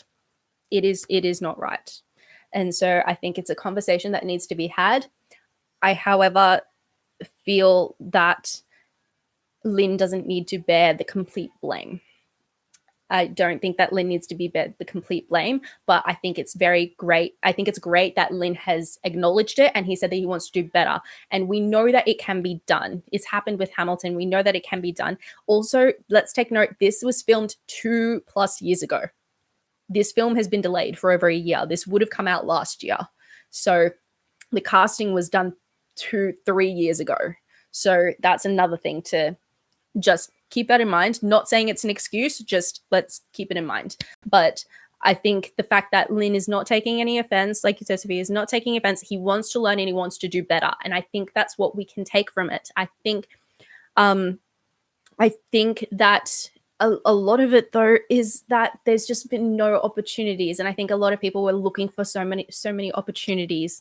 But yeah, I think it's a conversation that needs to be had, so that the next time, and I'm saying, like, I think it doesn't need to be the blame doesn't need to be put completely on Lynn, because Lynn is the person who has actually pushed for this to happen. So to then turn on this man who's given us this, and to turn it on him like that, I don't think it's completely right. But I think that at least I think you had to let him know. He's been let know. He's acknowledged it. He said he wants to do better. And I think that's great. And that's what we need to do. And I now think we need to look at Hollywood, and we need to look at film industries, and we need to look at the TV industry, and they need to do better. And that's what I think they need to do better. And they need to give more opportunities as well. And once they give more opportunities to more Latinx stories that can be told, because like I said, this is one of the only ones that have happened in the last 20 years. 20 years. It shouldn't take another 20 years to tell another true Latinx representation story. So I think it was hailed as the Latinx representation movie, and it dropped the ball on that. And I see where they're coming from. Trust me, I see where they're coming from. And I think it's definitely a conversation that needs to be had within the Latinx community, within the industry. And it's definitely a conversation that's being had in Australia. And I think That's it. I think it needs to be on the industry and the heads of the industry to really make the effort to do better. That's what it is. I think they need to make the effort to do better. And it's upsetting that they're not doing that, but it has to be done. And because if they don't do it, then there's not going to be an industry. People are going to boycott. And I don't like that people are boycotting the film or saying that they're going to boycott the film because of this, when it's still such a beautiful film and it shows a lot of representation, even though it's dropped the ball on showing dark-skinned Afro-Latinx representation in lead roles and showing the representation of the community. So I think I think that's what I'm going to say. It's a conversation that needed to be brought up. It's a conversation that needs to be had in many aspects of the industry, many of them, like in Australia, in the UK, in the US, everywhere. It's to be had, but please do not blame the one man who has pushed so hard for this. He fought for this film to be done. He fought for it so hard. He went through so many trials and tribulations just to get this film done and to just be put on a producer's desk to get said, yes, I want to make this film. It took years to get there. So please, let's not turn on the man who got us to that point. That's what I want to say. But it needs to be done, and we need to do better. And yeah, I think we can all agree that the film is still amazing. It's still an amazing film, and we don't want to detract from the fact that it is an amazing film still. It is an amazing film. It really is. But yes, it's a conversation that needs to be had. But it's still a brilliant film, and people are still going to watch it. And I think people are still going to watch it and see themselves in it, because it is a film that people can relate to because of Nina's story, because of Benny's story, because of Vanessa's story, because of Usnavi's story. People are still going to relate to it, even if they're not from a Latinx community, because people have gone to college and had troubles trying to keep the finances up. People have wanted to go back to their places of origin from their families, whether it's been in Europe, in South Africa, in South America, in Australia, in the Pacific Islands. People have wanted to do that. People have wanted to be designers and have fought hard to try and get into design school and to get that dream alive. People will still relate to this film, which I love, even if you're not from a Latinx community. So I think people need to keep that spark alive, because it is still a brilliant film. So now that is been addressed, that has been addressed, and we've all addressed that. And thank you so much for giving your guys' opinion. Yeah, exactly, Sophia. When Hamilton came out, people were going as well. I think people just, it's conversations that need to be had. If y'all have the chance from Saul, if y'all have the chance, look up the history behind Haunting of Lin-Manuel Miranda. Okay, all right, we'll do that. Haunting of Lin-Manuel Miranda. Okay, yeah. Oh, Marco. Yeah, colorism will always be an issue. I think, unfortunately, it will take a while to get there. Marco, I really do hope people are going to watch it. The box office numbers aren't good, and it's being said that HBO Max streaming was also underwhelming. I think, I'm not sure if they take the numbers, like the grossing numbers from HBO Max. The last time I checked the numbers, I believe they were only taking from cinemas. But let's keep this in mind. It's cinemas that a lot of cinemas aren't open. A lot of cinemas are only at 0.5% capacity or at 0.25% capacity. And a lot of cinemas around the world are still shut down. So if they're taking it from just cinemas, it's not going to be a big number. It's not. If they're including HBO streaming, not every country has HBO. Australia is a prime example of that. I tried to see if I could get HBO Max without a VPN, and I couldn't. So I think the data is not going to be there because the accessibility is not there. Not at the moment. So I think it's going to, like you said, Richie, it's going to be a great movie in the long run, because it's going to be keeping on going. And that's it. I don't think we should really yeah, all movie numbers post-COVID should, yeah, it's going to be just, I think, yeah, the numbers that you can't look at the numbers right now when we're in a time when cinemas are half shut down, people can't get access to streaming services, and countries don't have access to like the streaming service that it's on. Probably half the countries in the world don't have access to HBO Max. It's not, the numbers aren't going to work out. It's just not. So let's not look at the numbers. Let's just look at it as a brilliant film that just needs to be shared. We can share it with word of mouth. We can share it and say to people, go see this film. Like, that's it. Like, yeah, it's a musical. Only Disney musicals do big numbers. Yeah. But Disney is a big multi-billion-dollar company. Like, Disney is basically running the world at this point. Like, yeah, it's if the worries are the numbers, then, and they don't take into account then what's happening in the world because of the numbers, then those execs are stupid. They really are. They really are. If that's an excuse that they're going to say we shouldn't do this, then I will personally run over there and I will drag their asses out, and I will just. I think a lot of us are going to be so mad if they take that as an excuse not to do any more Latinx representation, but they shouldn't. They shouldn't, because it's still a brilliant film. Now, let's move on, and we're going to ask the big question of the day: Broadway versus film for In the Heights. Let's have a look at this. Yeah, I'm going to say Broadway versus film, Broadway versus film, Broadway versus film. It is so close for me. It is like a tie. I'm going to say, can I say both? Can I say both? I think that's copping out, isn't it? If I have to do that.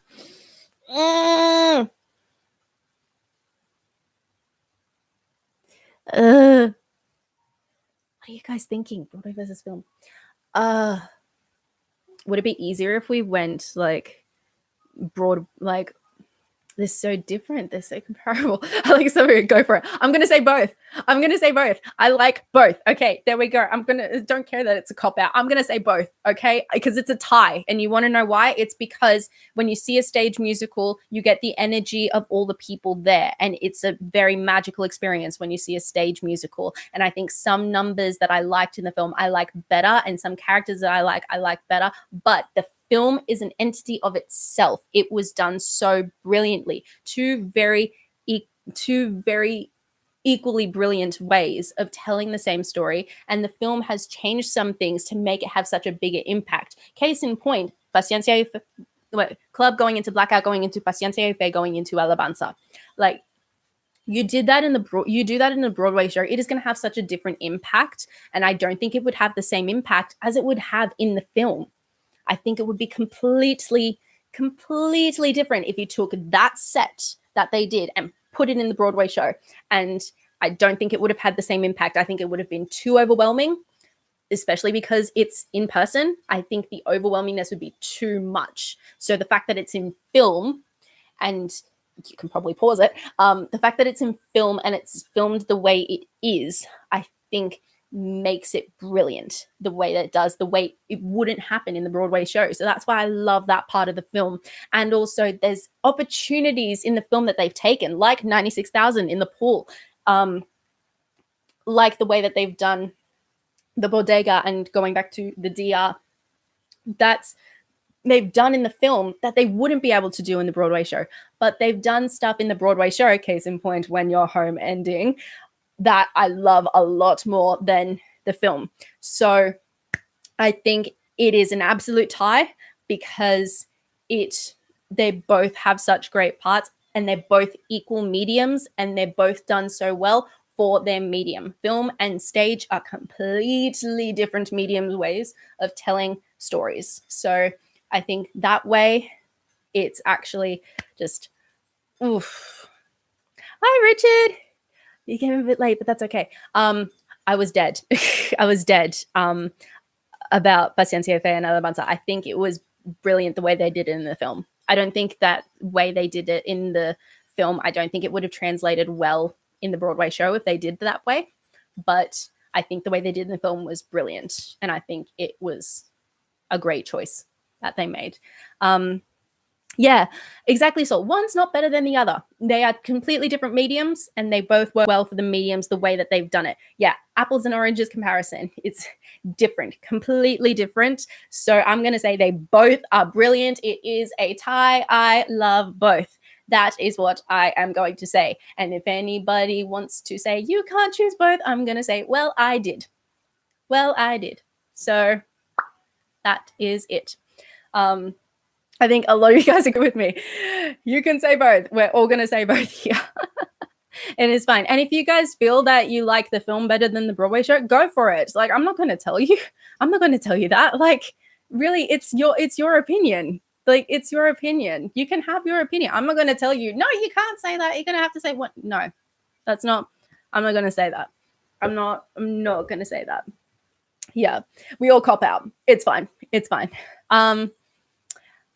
I didn't miss Camilla Richard. I think it worked fine. I did miss her a bit. I did miss her, but I think the way that in the film worked, it worked. So yeah, John M. Chu did a great understanding of the film and really brought it to life in a medium that I think it's hard to bring stage shows to life in film. It is hard. We've seen it done, and we're gonna see it happen for 3 more films, maybe 4. Maybe, well, now that Tick Tick Boom's come out. Okay, so let's do a think about this. We've got West Side Story, we got Dear Evan Hansen, we've got Everybody's Talking About Jamie, and now we've got Tick Tick Boom. I have no clue if Tick Tick Boom's coming out this year, but that's 5 stage musicals that are being adapted into film. And that's a big undertaking that has not been done in the film industry before. Nobody's done 5 musical film adaptations in 1 year. It's never been done. You're lucky you get 1, but now we're getting 5, and it's all. Oh, thank you, Armando. Yes, it's coming out this year. Yeah, nobody gets musical theater film adaptations, like 5, let alone 5 of them in the 1 year.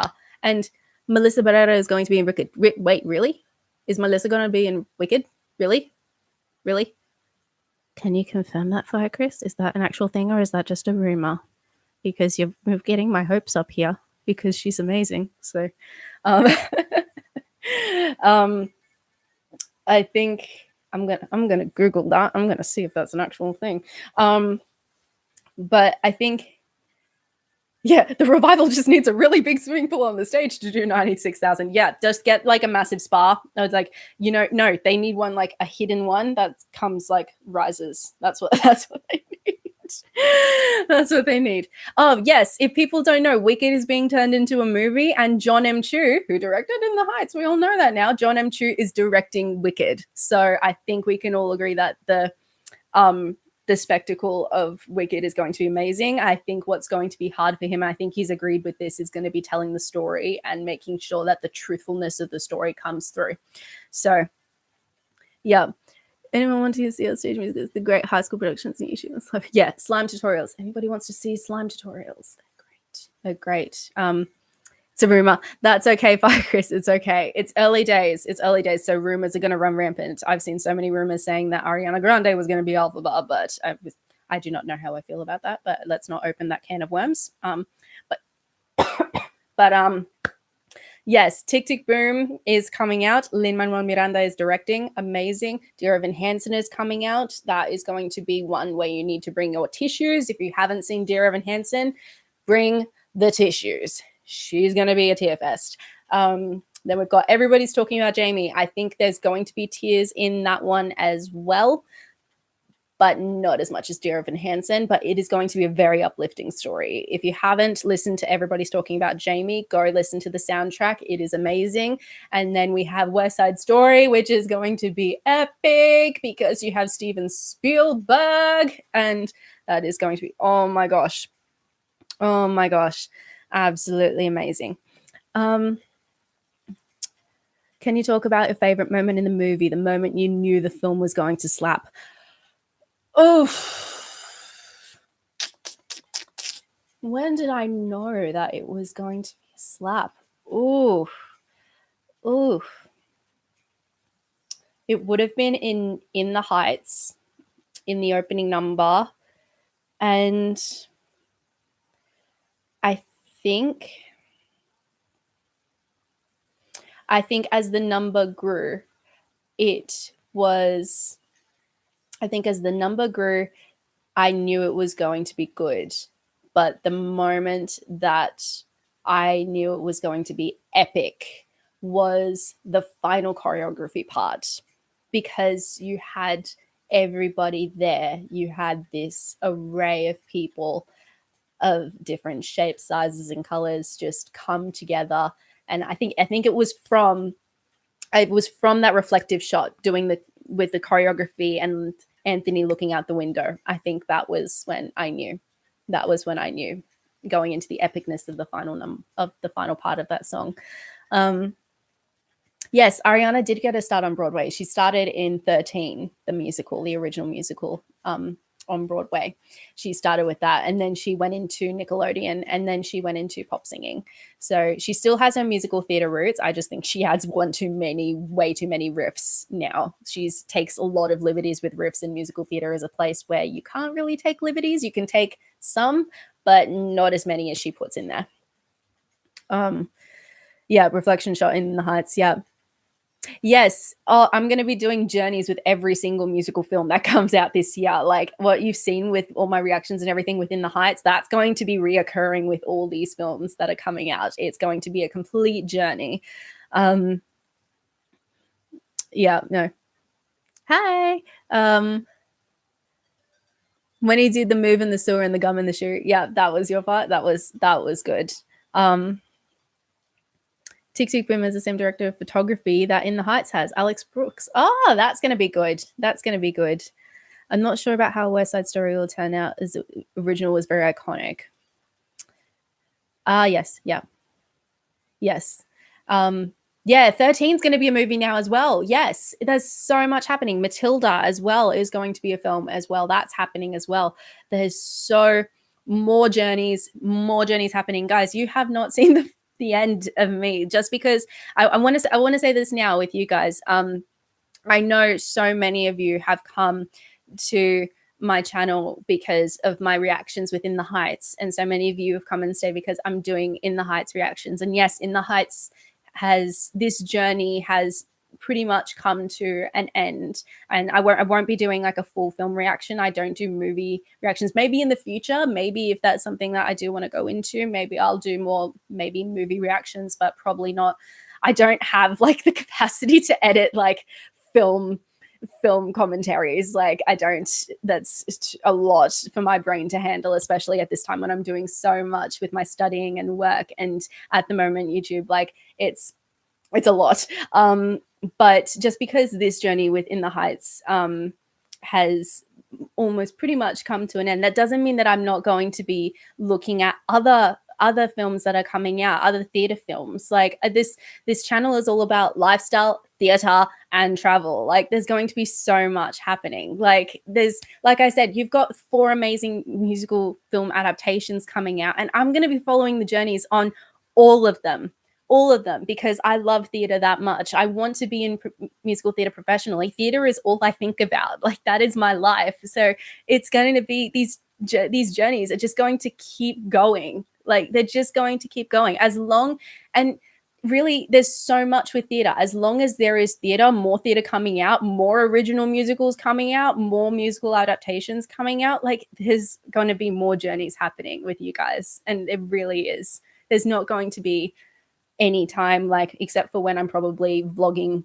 holidays and stuff, and that's probably the only time that it'll be a small break from theater, because I may vlog one of my trips to Disney World or to New York City or to the UK, like when travel comes back out. But like it's all going to be journeys. It's all going to be journeys with theater and with life and with travel. So it's all going to happen. Just because this one has come to an end does not mean that another one doesn't begin. Like that's what they say, one door closes, another one opens. It's all just going to keep on going. And I hope you guys stay with me on this journey, because it's an absolutely amazing ride being with you guys and going through these amazing theater shows and theater films. What would you consider most visually stunning moment? Paciencia Fe was most visually stunning. Absolutely. I will eventually. I don't have tickets booked, so yes, I do want to go to Disney World. So I'm also a Disney nut. If anybody wants to know, I'm a Disney nut. Check that out. Everybody wants to be a cat because the cat's the only cat who knows where it's at. Yeah, I've got the Aristocats on my jumper from Uniqlo. Like, that's my mum got this for my birthday. She knows how much I love Disney. But yeah, no, there's so many trips that I want to take. I've already been to Hong Kong Disneyland and Tokyo Disney Sea when I was little, so that's that's gonna happen eventually. And I would like to vlog it because I would like to look back and see it, and I want to take you guys on the journey. So yeah, absolutely. Like, I will be vlogging travels as well. In the Heights did a great job of establishing stuff. Yeah, we're a musical, we do what we want. Yeah, absolutely. That was really refreshing, like seeing that. Yeah, you don't need to hide the musical part. This is what's happening. Well, thank you. thank you for saying you'll stay for my reactions. Thank you. Yeah, no, I try to be as genuine as possible. Like, what you see is what you get basically with my reactions. They're completely live, and I scream and I squeal, and that's that's me. That's because I love theater that much. Yeah. Did you say about this is the moment when you do better than me? Oh, yes, that moment with Nina and Kevin where he said, this is the moment you do better than me. I think that's the moment that every parent wants with their kids. They want their kids to do better than them and to live their lives. And I think that was just a beautiful moment with Kevin and Nina. And I was crying during that because it's such a part that hits home. So I think it was, yeah, absolutely. I think that was a gorgeous moment that I think brought them even closer. I think that was gorgeous. Where is it? Oh, you get to go to Disney World next month. Oh, that's amazing. That's amazing. Please, like, I will live vicariously through you. Please have fun for me. Please. Yeah, absolutely. Oh, thank you, Anna. Thank you. You're gorgeous, love. So since I'm new musical theater, I figured this channel would be a good place to start. Thank you. I'm so glad that I could introduce you, Saul. I'm so glad. There's gonna be loads of reactions to what is it? Sound cast recordings, soundtracks. It's all gonna be happening. There's so much to look at and to see in theater. So if I can introduce you to that, like, that makes me so happy. So yeah, absolutely a beautiful. Oh yes, that line. Because you can see a future and I can't. Yeah, that line was absolutely tearjerker. Absolutely tearjerker. Yeah, Saul's got so many amazing musicals to watch now. There's many slime tutorials if you want to check those out. If you people know what I mean. Yeah. Yeah, Ezra, the Alza la Bandera moment in the middle of Carnival. That was oh gosh, yeah. See, dismantle the idea that Latinos are monolith. That was beautiful. Absolutely, like, absolutely, couldn't agree more. Like, couldn't agree more. This is the only Mads. Oh my gosh, this is the only musical theater central channel I watch. Very underrated. Thank you, thank you. You guys, you're gonna make me get emotional. Oh my gosh. Yeah, I hope you're doing Tick Tick Boom cast recording. Yes, I am doing the Tick Tick Boom cast recording soon because I haven't listened to that, and I knew about Tick Tick Boom, but I had not actually listened to it. So it's really one that I've got. So I will be doing a reaction to that, not live because I don't want to get copyrighted again. So I mean, yeah, I'm gonna work on the Tick Tick Boom cast recording that's going to be coming up. I'm going to be doing more musical theater challenges. So if you want, like, comment, like, in the actual comments down below, comment maybe a challenge, like a theater challenge that you have in mind, and I will do it. I am not afraid. You saw I did do a test my knowledge on musical theater challenge, and I'm going to be doing one that I'm going to be doing one that is theatre alphabet challenge. So I've got to try and name within 4 or 5 minutes musicals, like with starting with the letters of the alphabet. And I do not do so well under pressure. I will mind blank. So that's probably going to be chaotic to watch. So if you guys are interested in me doing like more musical theatre challenges as well, comment, like actual comment, not in the chat, like proper comments down below. Let me know. Yeah, West Side Story, like Saul, any of the musical theatre films that are coming out this year, they're great ones to watch. So make sure you watch them, and the ones that are upcoming. But if you want, I'll let you. If you want, I will do recommendations as well. I'll film recommendations if you guys want as well. Rich, you got introduced to your channel through In the Heights reaction, so I did. Oh, thank you. Yes, Hadestown. I did a cast recording reaction to that one. So if you want to check that out as well, Dear Evan Hansen and West Side Story, those are coming out. Definitely check those out. Definitely thought my Spanish completely rusted away. So I was plenty surprised that I was able to keep up with that there. Yeah, exactly the same. Like Spanish, like I'm completely relearning how to speak Spanish. Like it's a whole process, but In the Heights is a great way to actually get your Spanish up and going. Trust me, I know. Like I almost lost all my Spanish, and then I did a production of In the Heights and my Spanish just came right back. Great way to relearn.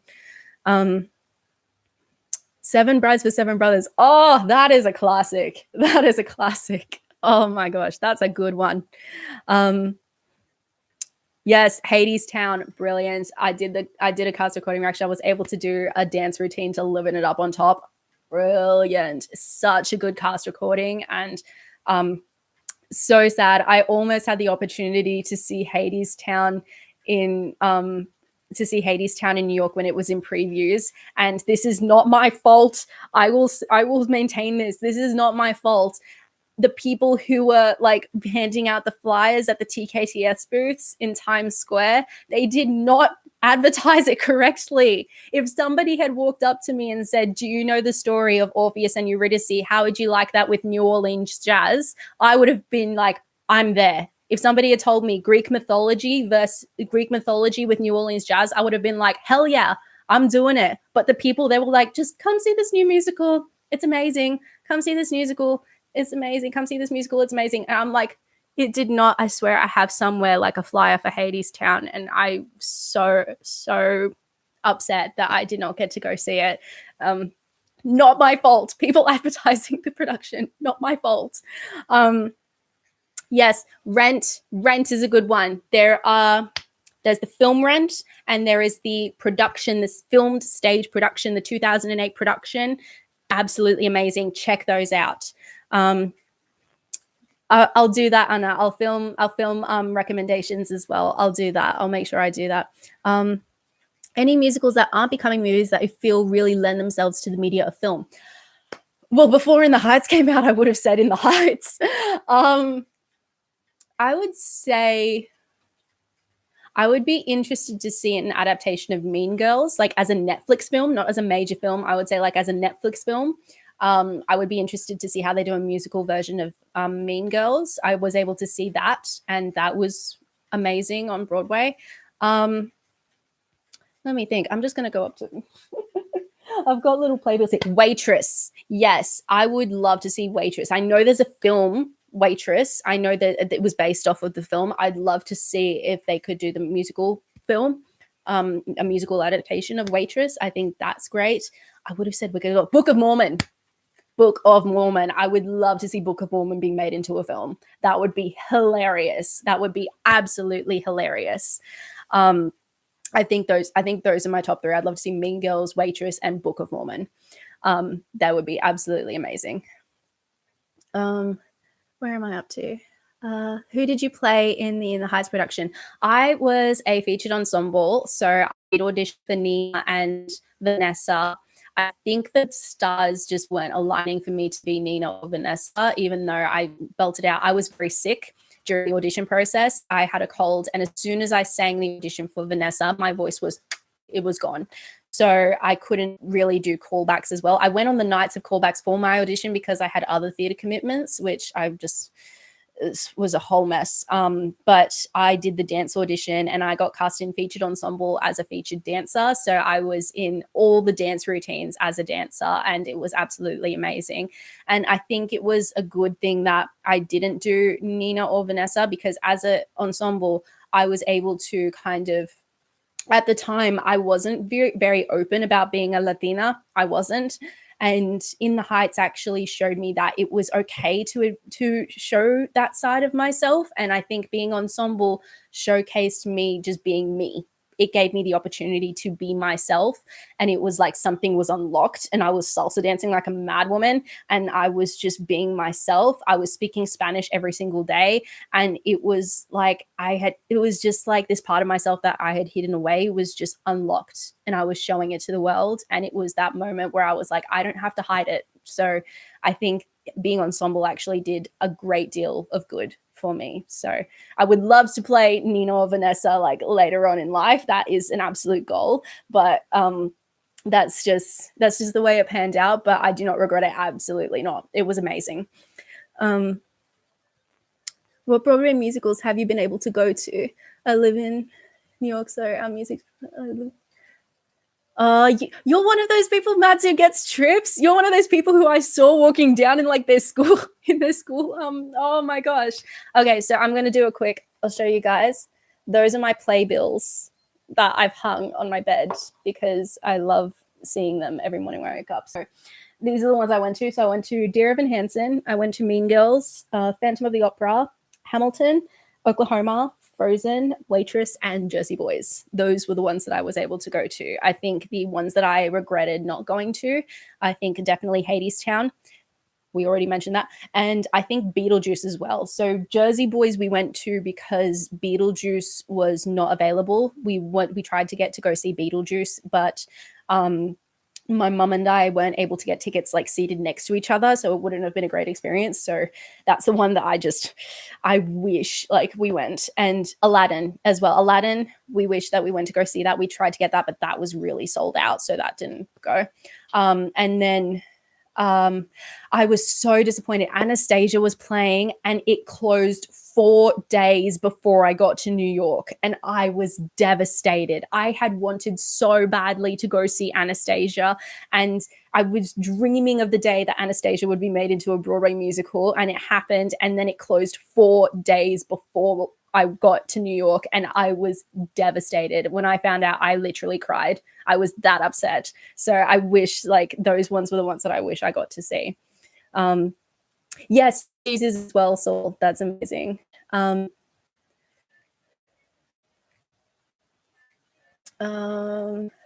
Sorry, just going through your comments. Have you not seen it yet? Stephen Sondheim 90th birthday.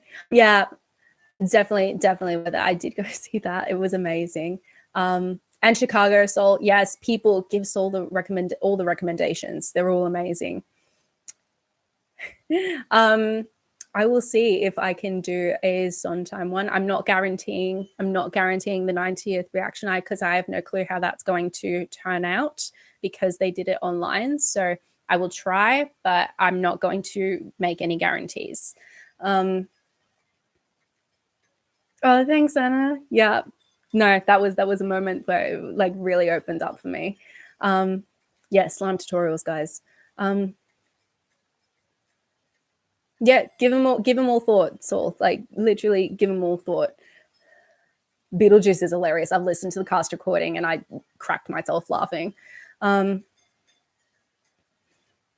Yeah, if anybody has the chance, go to New York, see Broadway shows. I saw 8 in 12 days. 12 days. I went nuts. I did a double show day where I went to see Dear Evan Hansen and Mean Girls in the one day. Those are the brilliant days. You go to the theater twice. School of Rock, I haven't listened to School of Rock. If you guys want to see a cast recording reaction of that, let me know. I know it's Andrew Lloyd Webber, but I don't know. It's like one of those films where like I don't want to desecrate. I love the Tony Award number that they did. Like you're in the band. I love that. So I'll definitely be checking that out. Yeah, Anastasia is such a gorgeous musical. Love the cast recording. Yep, slime tutorials are absolute lifesavers. Like living in Australia, having only been to New York once, like absolute lifesaver. Marco, so your favorites are Les Mis, Phantom, Hamilton, and In the Heights. Those are actually so similar to mine. Those are so similar to mine. That's pretty much my favorites list as well. Yeah, it's so expensive, like just to go overseas. And now, of course, with the pandemic, like traveling is an absolute must. Yeah, you guys are so lucky to go on school trips. Like if you live in New York, like absolutely so lucky. Lion King always tours. I think that's always a popular touring musical. I haven't heard Amelie's soundtrack. If you want me to do a cast recording, I'll do that. But I haven't heard that one. But I have sung Times Are Hard for Dreamers for school, so I did do that one. So Once on This Island is also great. If you haven't seen the clip of Alex Newell absolutely killing it at the Tonys, like the Once on This Island Tony Awards performance, so freaking amazing.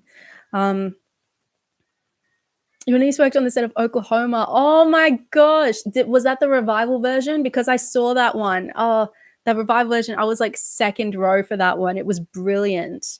So good. Oh, you live in Oklahoma? That's so cool. Yeah.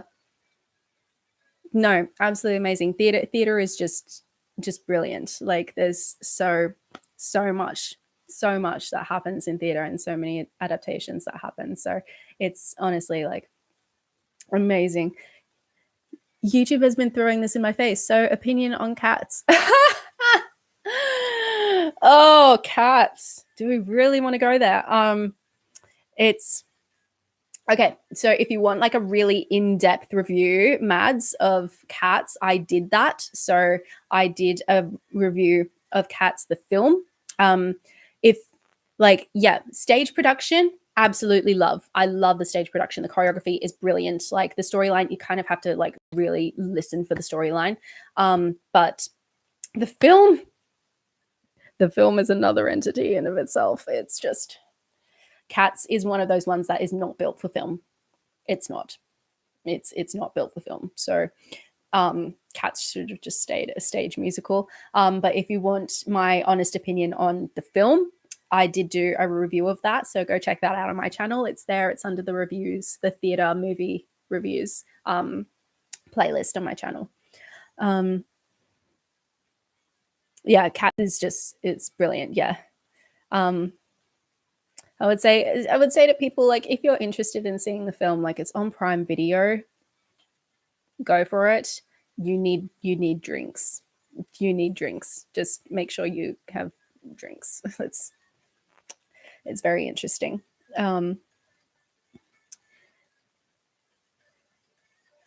Oh, that's insane listening to your story. It's like, oh my gosh. Broadway is coming back, guys. September Broadway is coming back. It's going to be amazing.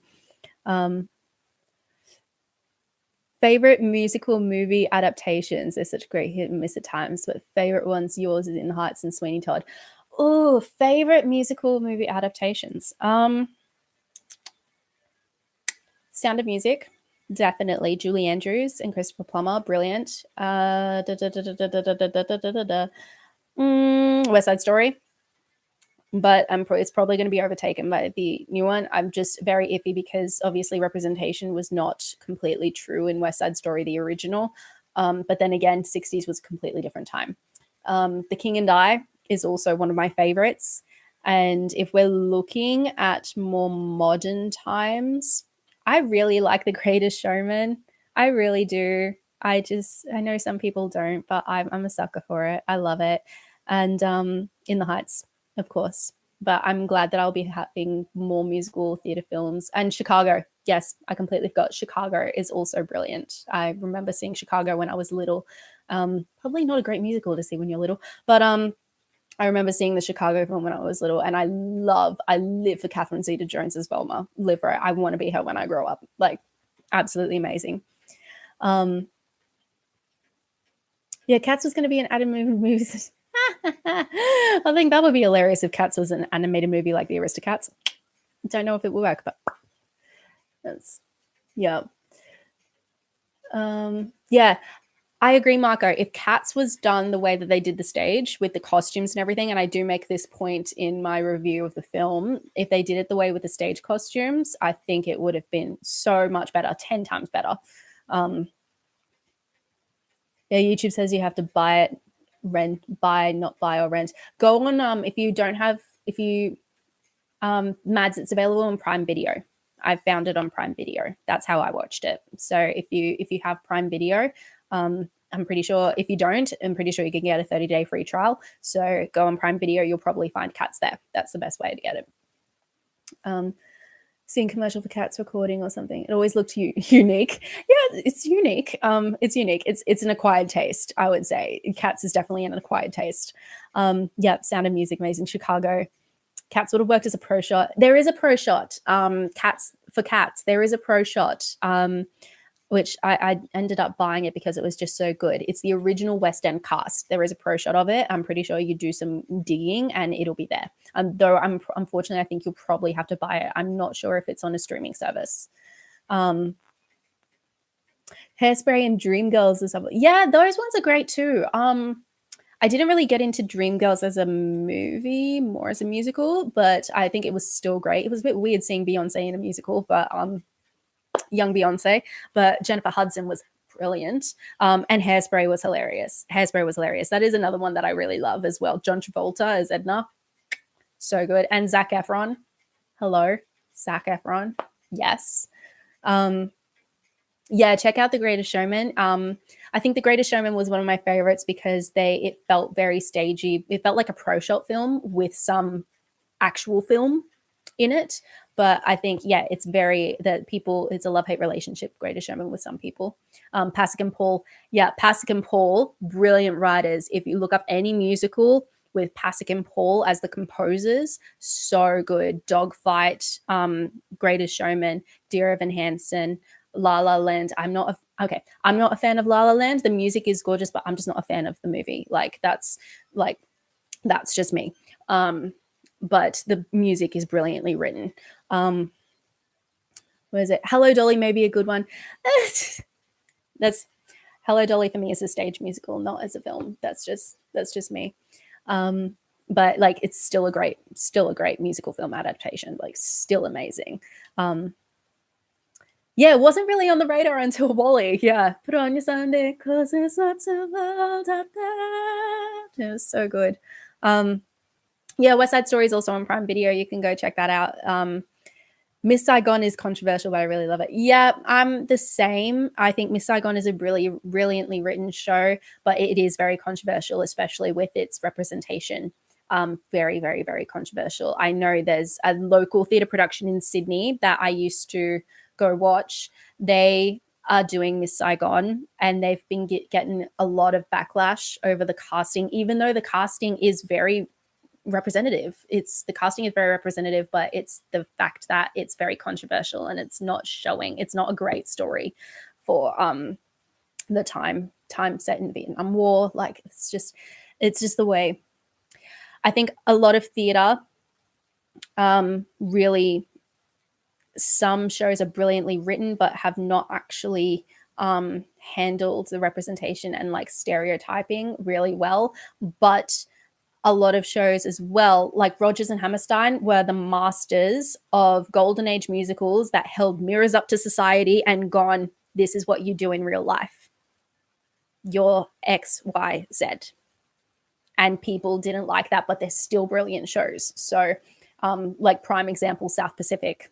They had a song about racism and people didn't like that was being said, but they did it anyway. So theatre can be very touchy in some subjects as well.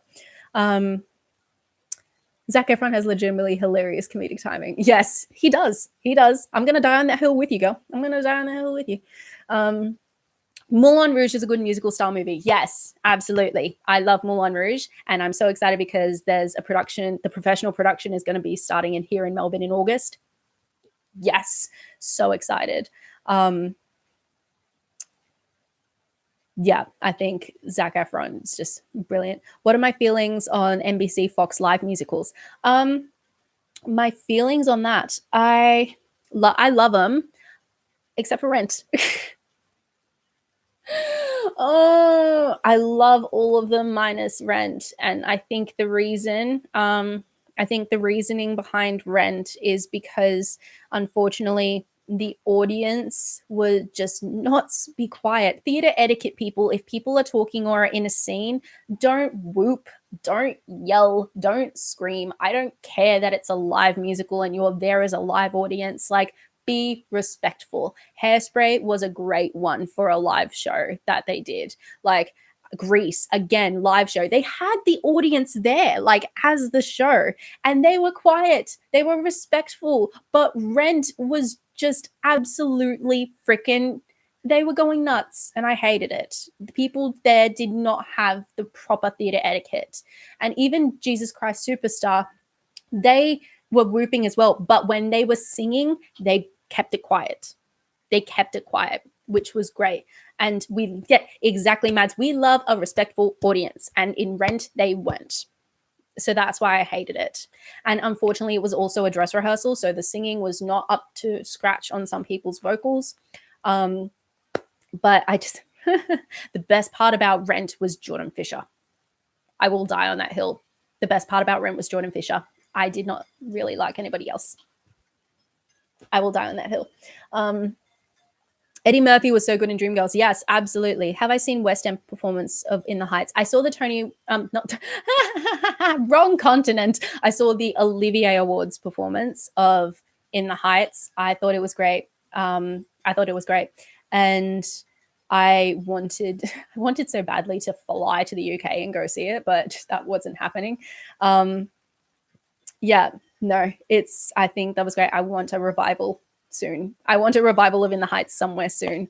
My thoughts. I think that's, yeah, those are my thoughts. I thought it was great. I think it was a bit of you had to splash some water on it first because it was so different as well. But I think we've established that different casts sound differently. So I think it was just like, I've got to get used to the cast here singing this in this different style. But I still love the Broadway production was better. Sorry. Broadway production was better. Yeah, Grease, love. Oh, Christopher Walken and John Travolta singing You're Timeless to Me. Yes, absolutely iconic. Hello. Grease live and Hairspray live were the best, I think. I think so too. We love a respectful audience, yes. Yeah, Jesus Christ Superstar was great. I enjoyed that. Sarah Bareilles just, whoop, yes, girl. What is it? I think it was the TV producers told the audience to treat it as a concert on Rent. No, no, no, you don't do that. Not with a theatre show. Not even if it's live. You don't say treat it like a concert. The only ones I would say would treat it like a concert would be Bloody Bloody Andrew Jackson, because that's a concert setting, and maybe Green Day, like jukebox musicals where you can sing along. Other than that, I would not tell an audience to say treat it like a concert, because then you get the result that Rent did, them just whooping, and you don't hear the cast. Yes, Jordan Fisher. Yep, summer is going to be completely filled with watching musicals. Yep, absolutely. Rocky Horror. Yes, Rocky Horror. Iconic. Tim Curry. And I'm pretty sure there is a professionally filmed West End anniversary production. See if you can find that. It is amazing. Have I seen Six? No, I didn't. It was in Sydney and it never came to Melbourne, but there's an announcement happening and I'm pretty sure it's because it's coming to Melbourne. So when Six happens, I'm going to go see it. I've seen slime tutorials. I'm not ashamed to admit. I'm a little ashamed, but not really, to admit that I've seen slime tutorials of Six.